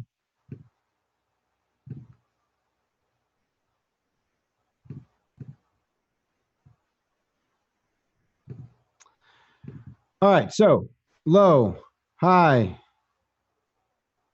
5-0 held with 2 attempts down a little lower. Didn't quite get it. Let's see what the break over here is. Let's see. All right, so that's cool. You're essentially just creating the zone. Broke out a little bit on the south, right? And kind of, you got the retest, but you pushed and closed back in pattern. So this is somebody was asking, like, do they ever not break out? Here, that's meander. Nothing's happening. So the pattern at that point's invalid. So what you can do is you can get rid of this for now. Focus on this level. This is essentially a swing fail. So a swing fail, you would want to go price came up, price came down, price came back up, and then it reversed south. So right here, you failed to make a higher high. All right. So you're trading just underneath the swing fail. So at that point, you want to wait for a break and close above. You break and close above it, right? And then you're longing at least minimum to here, to the top side, right? And then from there, you're going to look for probably a 1618 of the fail, which is this guy right here.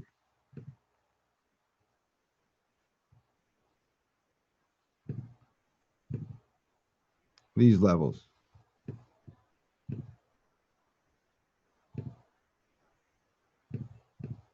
Okay. So again, you want to break and close above this first.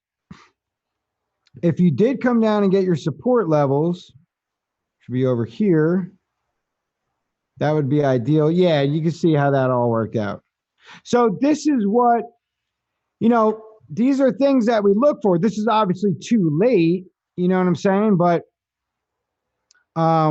it's not too late. No, it's too late. You don't want to buy resistance. Doesn't make any sense. All right. But something like this, you have your support flipped, resistance, right? New lower low, come back up, swing fail right here. So that's essentially your swing fail. And then that's your area to buy. Push, retest. Now you didn't get the break and close above, and I guess it all depends on how you're going to draw that, right? So, some people would draw it like this.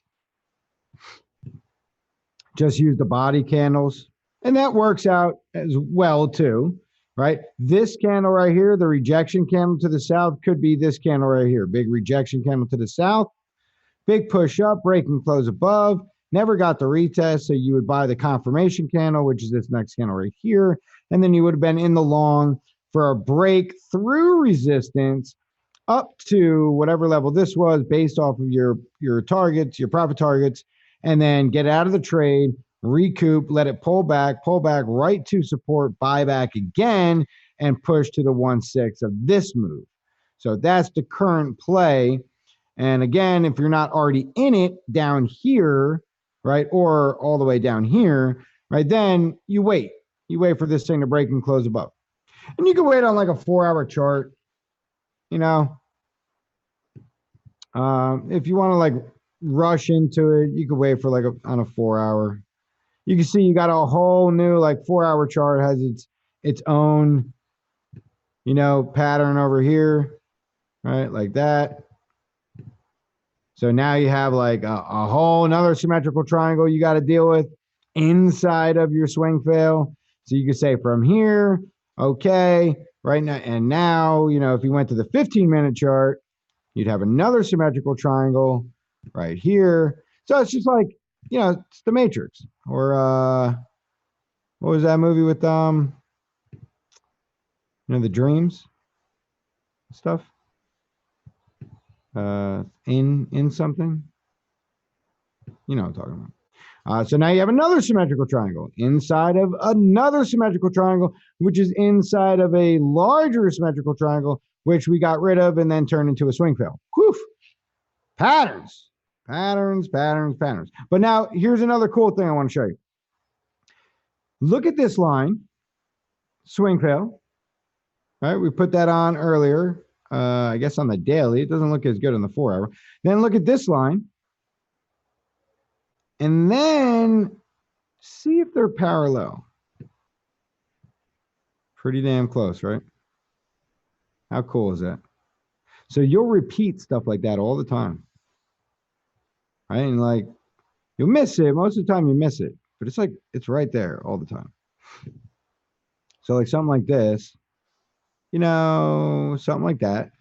And you take it and you do that. And you're like, well, see, I'm in log. So it doesn't really work. See how like wonky it gets? So that's unfortunate.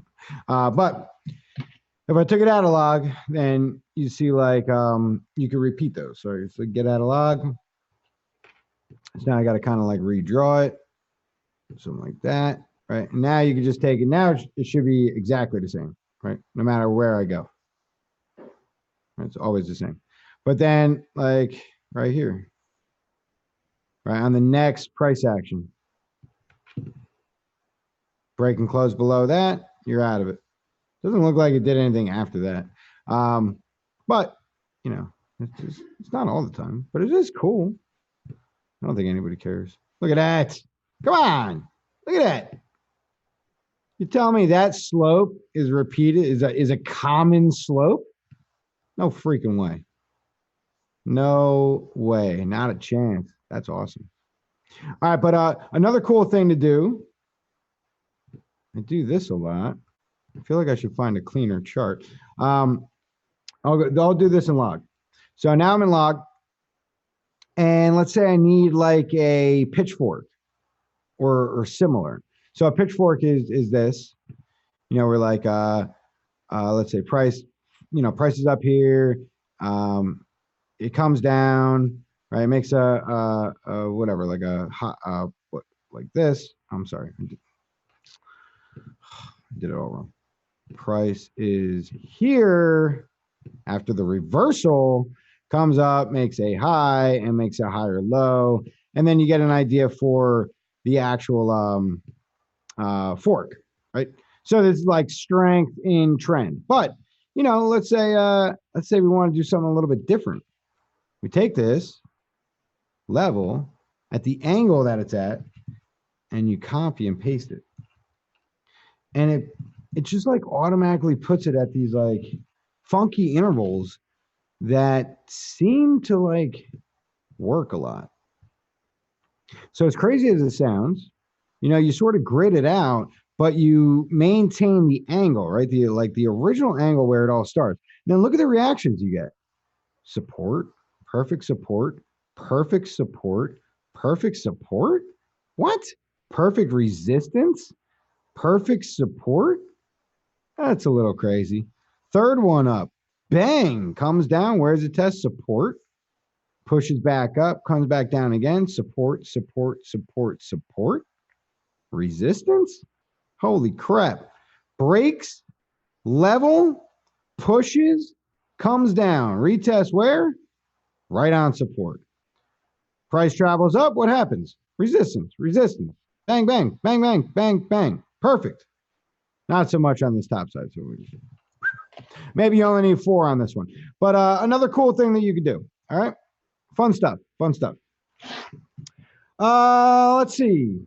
So that was ETC. INS.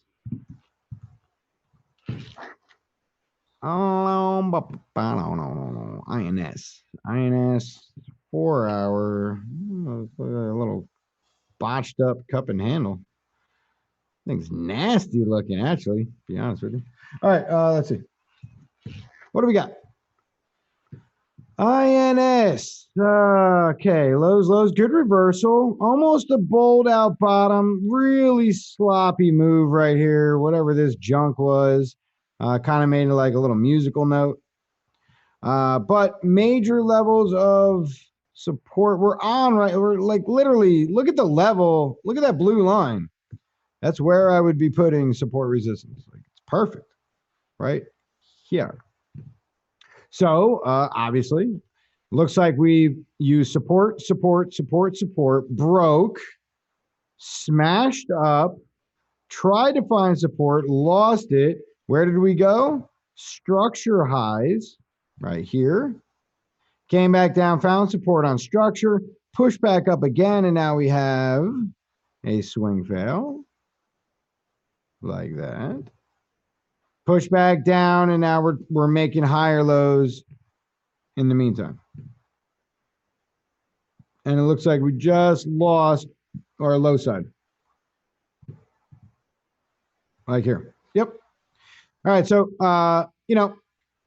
another thing about patterns I want to make pretty clear. This is not a symmetrical triangle. All right.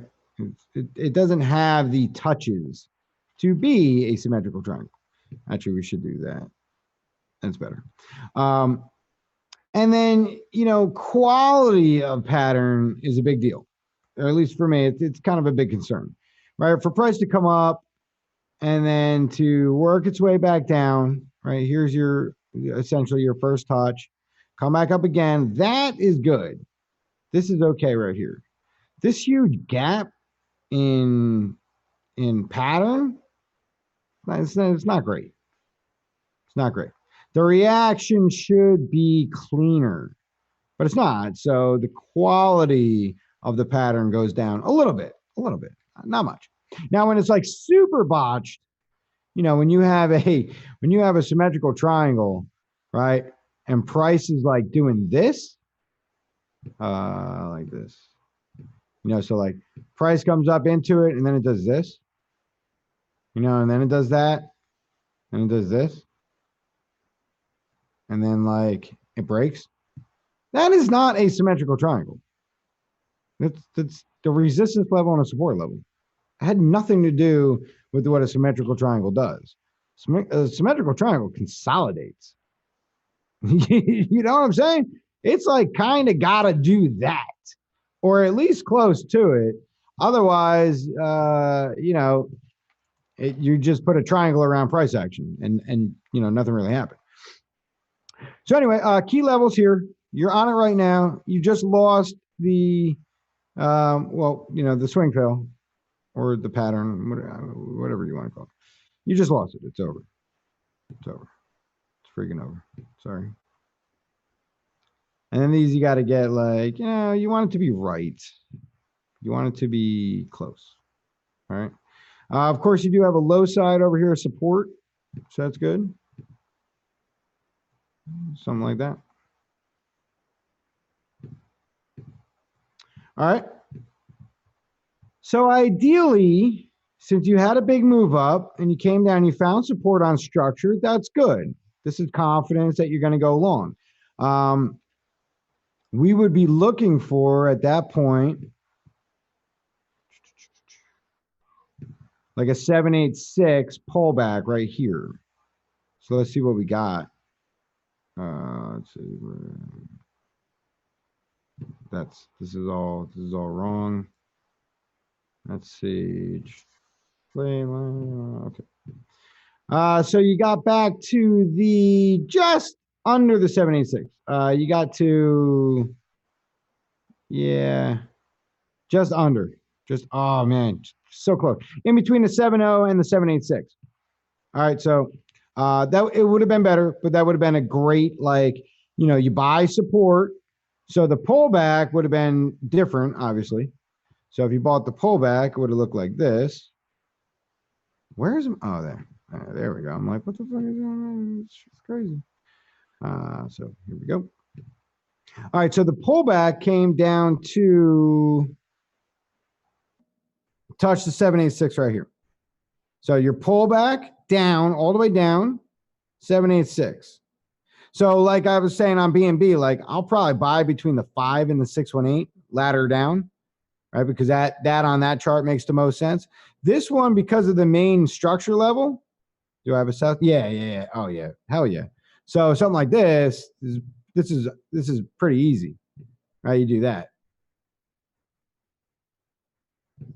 Try to capture the wick, you know what I mean? But essentially you want to capture like the swing low support level push before your low, right? And this is a key level of support right here. This is a key level of rejection. So price was held down this whole time, right? From the level we're currently at right now. But this was the level that pushed us, that kept us from breaking the first time. So our first attempt, smash, we hit a ceiling somewhere. Our second attempt, we smashed through it. So it makes sense to come back and test it. So it's like you've essentially done this. You know, you had this level, right? And then you came up here and you got rejected by it. Then you made this high. So you said, all right, well, I'll come back and test it. You see what happened? All right. So anyway, you're right back there. You don't want a double bottom. You don't need it. You have support. Take it. You're looking for this support to hold. So an aggressive trader, I don't know, aggressive, but that's a great move. 20%, 18. Well, really with today, right? So if you did it all today, 21%. This is solid. This is solid. So if you longed it here, right, the push-up rejection on the top side, front running a little bit so you don't get stuck holding the bag if it doesn't go all the way back up.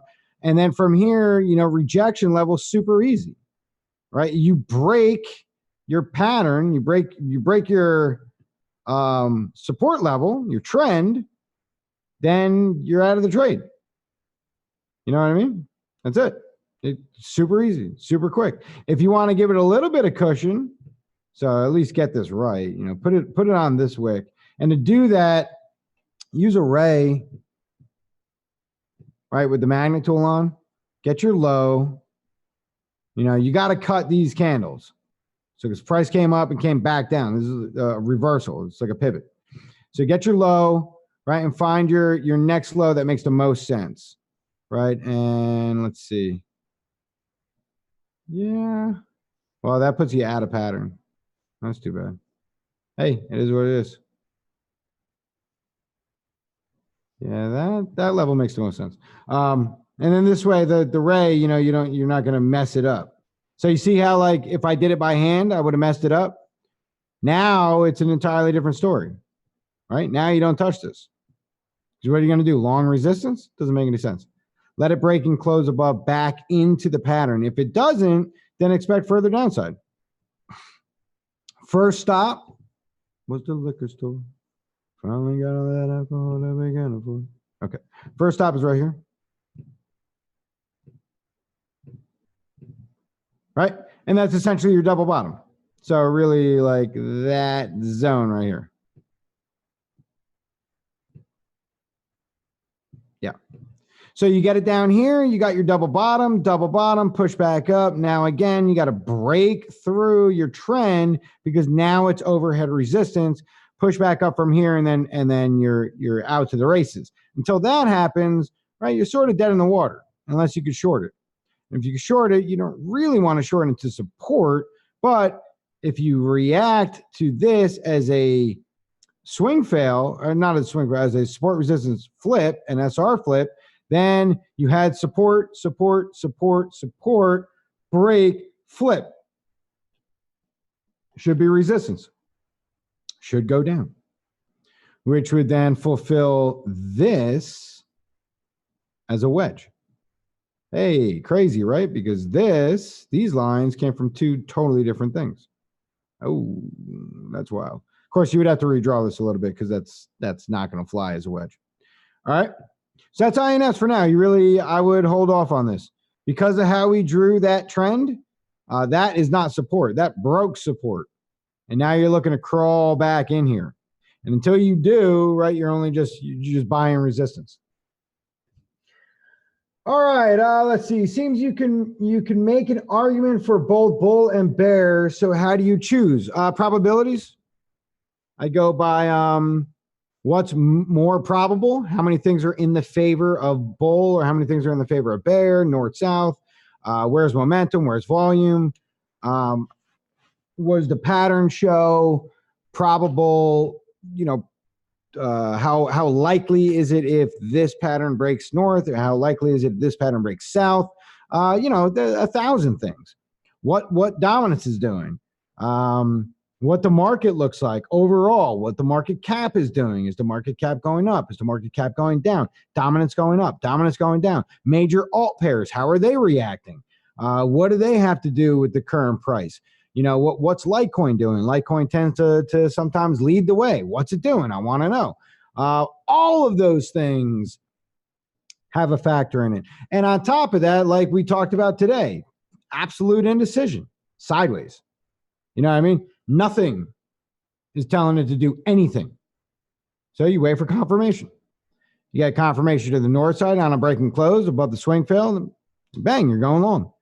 You lose support on the south side, breaking close below it, you're going down, right? So you have to look at what it's doing and what they're telling you it's doing to get an idea of what they're thinking that they're going to do next, right? But you don't want to be so in tune with them that everybody's thinking the same thing, because then they'll crush you, right? So it's like if everybody went long, they would short the shit out of it because all the liquidity is above. All right, Sean L in the house. A little late there, buddy, but apparently we're going late. We're waiting for JC to get back. Not sure what he's doing. He might have fell asleep. It's been a long few days. If that's the case, then I don't know. Maybe I'll just put the 1 minute chart on and walk away. You know. Maybe I'll check my phone. Maybe he's like, yo, dude, things came. I don't know. Everything looks all right. All right. So let's see. You keep answering my question after I write it, so I retract them to try to save you time. Tom, that's good. Inception. Felipe. Thank you. I would have been thinking about that all night. 80s trivia then. I Gotta Crash. Who performed the hit song? Oh, Blame It on the Rain. Yeah. Whatever you do, you got to blame on you. So blame it on the rain. Yeah. Oh, man. Dude, I don't know. Blame it on the rain. Man, I would put it this way. If it ends up being a one-hit wonder, I would be pretty upset about that. That was a classic. Blame It on the Rain. Thanks a lot. Great. Yeah, no problem. Awesome. Brandon is, do you have a favorite news outlet to get on to check on coin news before deciding on a trade? So oh my God, dude. All right, look, if I said Milli Vanilli and I was wrong, I would never live that down, because if it ended up being like Prince, I couldn't deal with it. My heart, it would have broke. But I was thinking Milli Vanilli. I'm dead serious. I was thinking it. Oh God, no, Milli Vanilli, not a what? Come on, he had another song. They right? It was two, weren't they twins? That the Nelson brothers, whatever. Okay, the 80s was a long time ago, but that's pretty classic. All right, a favorite news outlet? No, not really. Do I pay any attention to Twitter or blog volumes? Blog volumes on a coin. I don't know what blog volume is. Yeah, so some of these will move with news, like Matic, FTM, FET, One, Link. They'll like move with news. Stuff like,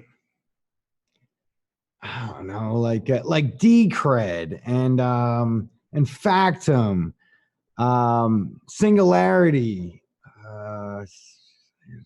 MainSafe, Self-Key, like all the, like these other guys don't really move on news, you know. And I know that because like I follow Horizon. Horizon has like news every day. Nobody cares. You know what I mean? Nobody cares. It's a coin that just doesn't move on news unless it's like world-ending news, right? They're like giving away like free nodes, right? Then people are paying attention. But like Link, right? Link is brand new. Link will move on news. All right.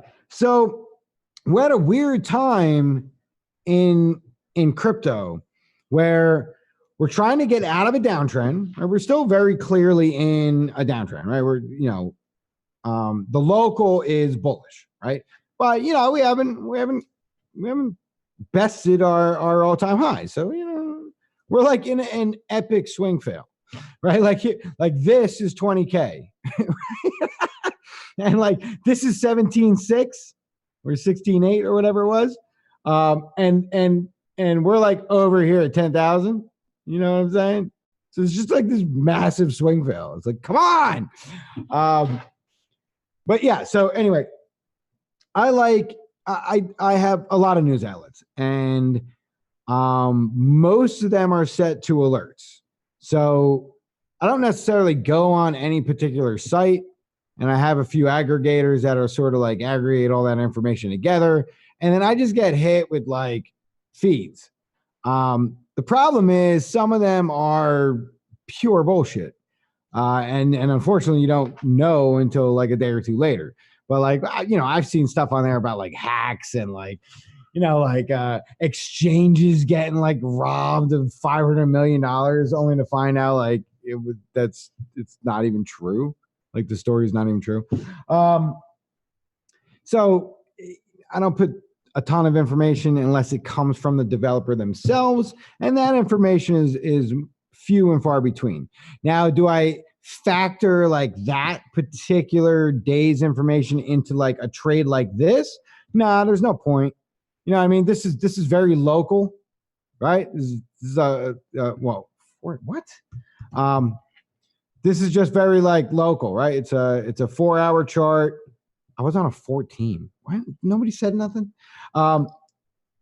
So that being said, like news here, really, I mean, like, what's it gonna do? You know, unless it's major news that'll propel this as a catalyst. I might change my targets. I might change my 1.618 to a 2.618. Maybe take out 10% at 1.618 instead of 25%, right? As a take profit, maybe. But no, not with every trade. Some trades, yeah, but it really needs to like call for it, right? And plus, that's FA, that's fundamental analysis. So, you know, tying fundamental with technical, you know, for like the best of both worlds, sometimes adds more confusion and brings in more noise to a trade than you would ever want, right? So you don't. It's like the same reason why you don't use 100 indicators. You'd never take a trade, right? All 100 indicators are not going to say go. Right? There's gonna be a few outliers that are like, no, not yet, right? If you went off the 200 MA on the daily, so let's see, BTC USD, and let's put on the daily. And let's get our thingamabob out here. Bang. All right, so the 200 is the orange one. I know. It's a little hard to see. Hold on. Take it easy, guys. All right, that's this orange one here. If you go by like ultimate bias, where there's traders out there, they will not long if price is under the 200. It's this. That means from 31.22 to 46.08, they took no trades long. They only short. They only short with the mindset that they're always going to go lower. Right? That's like they check it off their list. Where's price in comparison to 200 MA? Oh, we're below? I only short today. We're above? I only long today. That's it. That's it. That's how some traders trade. There's traders that just trade the 200. And, for something like Bitcoin, it works. You ain't going to buy the bottom and you ain't going to buy the top. But for instance, you would have bought at $251. And let's see, technically you cross right here. So you would have sold at 79.57, 8,000. Right. And then it gets choppy in here. So let's say you would have bought again, like, I don't know, 8,200 and sold again at 9,000. And then you would have literally only done shorts. That's it. You would have been a short trader from March 12, 2018 until April 1st, 2019. And now you're free to long. Okay. And for the traders that only spot buy here or leverage buy or whatever they want to do, right? They're in it, right?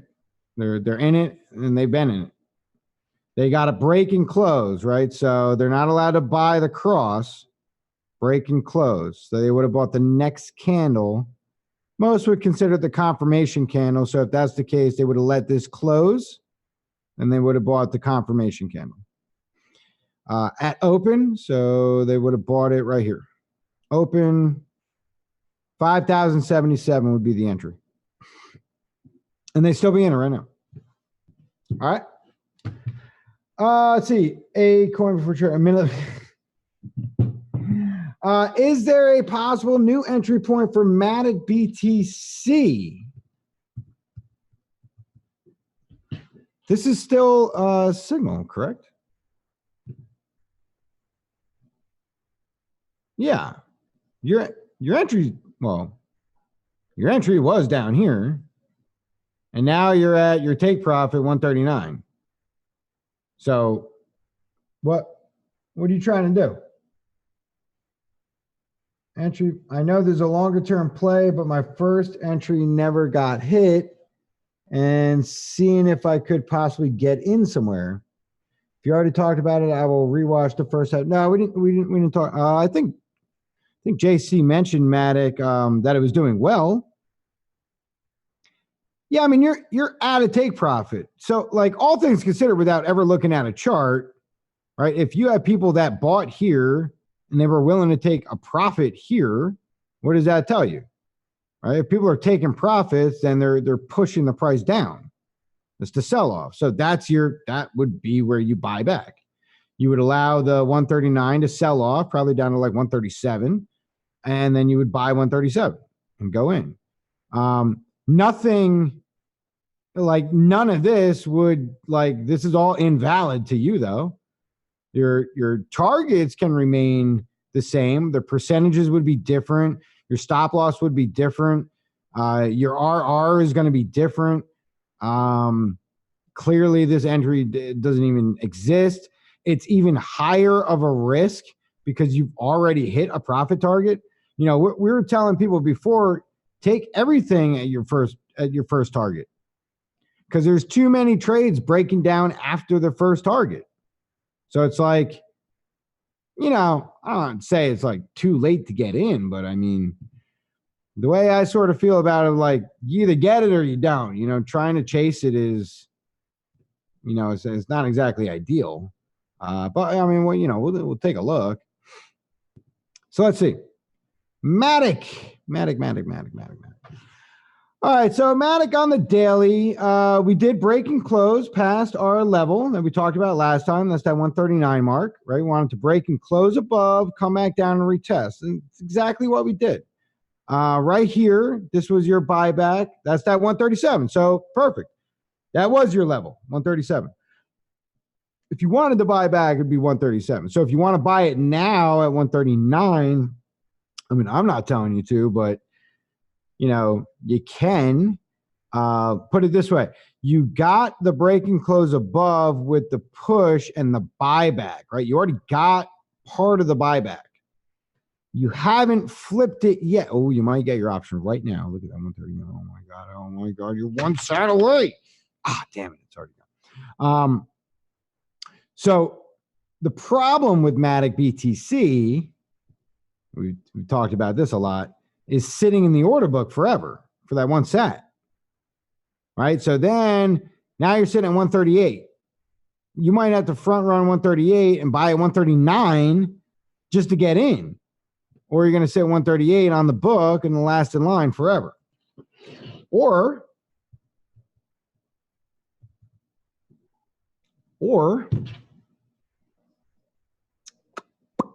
you buy it here. Or, hold on. You can buy it here. Okay. So the difference is resolution. And by resolution, I mean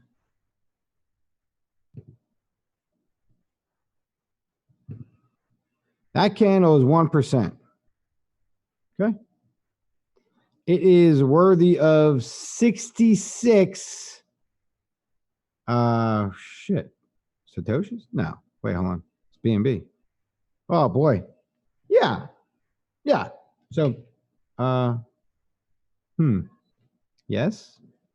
Should be. Fuck, now I'm confused. Damn it. Yeah, it should be. So you're fine. Now, if you did this same candle, 2 Satoshis. So if you're a 2 Satoshi difference, right, between one Satoshi and the next Satoshi is going to be 50%. If you're a 66 Satoshi difference, right, then the difference between one Satoshi and 66 Satoshis is 65 Satoshis in between. That'll get you in, right? So basically, 138.1, 138.2, 138.3, 138. And so on and so forth. So if you're looking for a better entry than being stuck in the book, buy it on BNB or buy it on USDT, because at the end of the day, once you have Matic, you have Matic. You know what I mean? Does it matter that you bought it with Bitcoin? Does it matter that you use BNB? Does it matter that you use USDT? For entry, so long as the snapshot is the same, once you have Matic, you have Matic. Doesn't matter where the hell you got it from. You want to sell it back to BTC? Go ahead. You're in the middle of a Matic BTC trade and you want to sell it to USDT? Go ahead. You know what I'm saying? It's fine. But you have to keep track of who you are as a trader. BTC trader, USD trader. Very different. So you need to keep track of, what you did, why you did it, how you did it, so that you can understand your base currency and whether you're up or down in percent gains or lost. All right, let's see. If you already talked about it, no, we're good. All right, so I don't know if Jake is coming back, but I'm going to call it because I got 1,000 other things I need to do. I could talk all night, but I do have other things to do. So I'm just going to throw like a minute. I'll put a 15-minute chart on. I won't be that crazy. I'll put a 15-minute chart on for Bitcoin. And if you want to watch it, watch it. If you want to hang out and chat and talk, go ahead. Whenever Jacob comes back, He can come back and shut. I can't shut the stream off. That's basically what I'm telling you is I have no control. Right? There's nothing I can do. So I'm gonna do this. Here's your 15-minute chart. I'll tell you what I'll even do even more. I'll put the volume profiler on. That'll be nice. Right? That'll look pretty. Do that little volume profile. We'll do I guess we'll do session, right? We'll put it down to the 24. That'll look nice. Now it's over here right now. So this is essentially what's shaken for yesterday. And then this is what's going on so far for today. Obviously not much. Not much is happening. All right, and I'll leave my fancy drawings up here so everybody can be cool with that. And that's it. Yeah, so whatever you want to do. You want to hang out and chat, hang out and chat. You want to hang out on Discord, hang out on Discord. You want to leave it on in the background. To each his own. It's all good. I'll try to reach out to Jacob so that he can hit the hit the off button. But until now, that's what you got. All right. So hopefully, everybody learned something, or whatever the case may be. You'll see me in Discord, so we'll talk from there. All right. And till then, happy trading.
Yeah, that's what I'm talking about. Oh, that is what I talk about. Yes.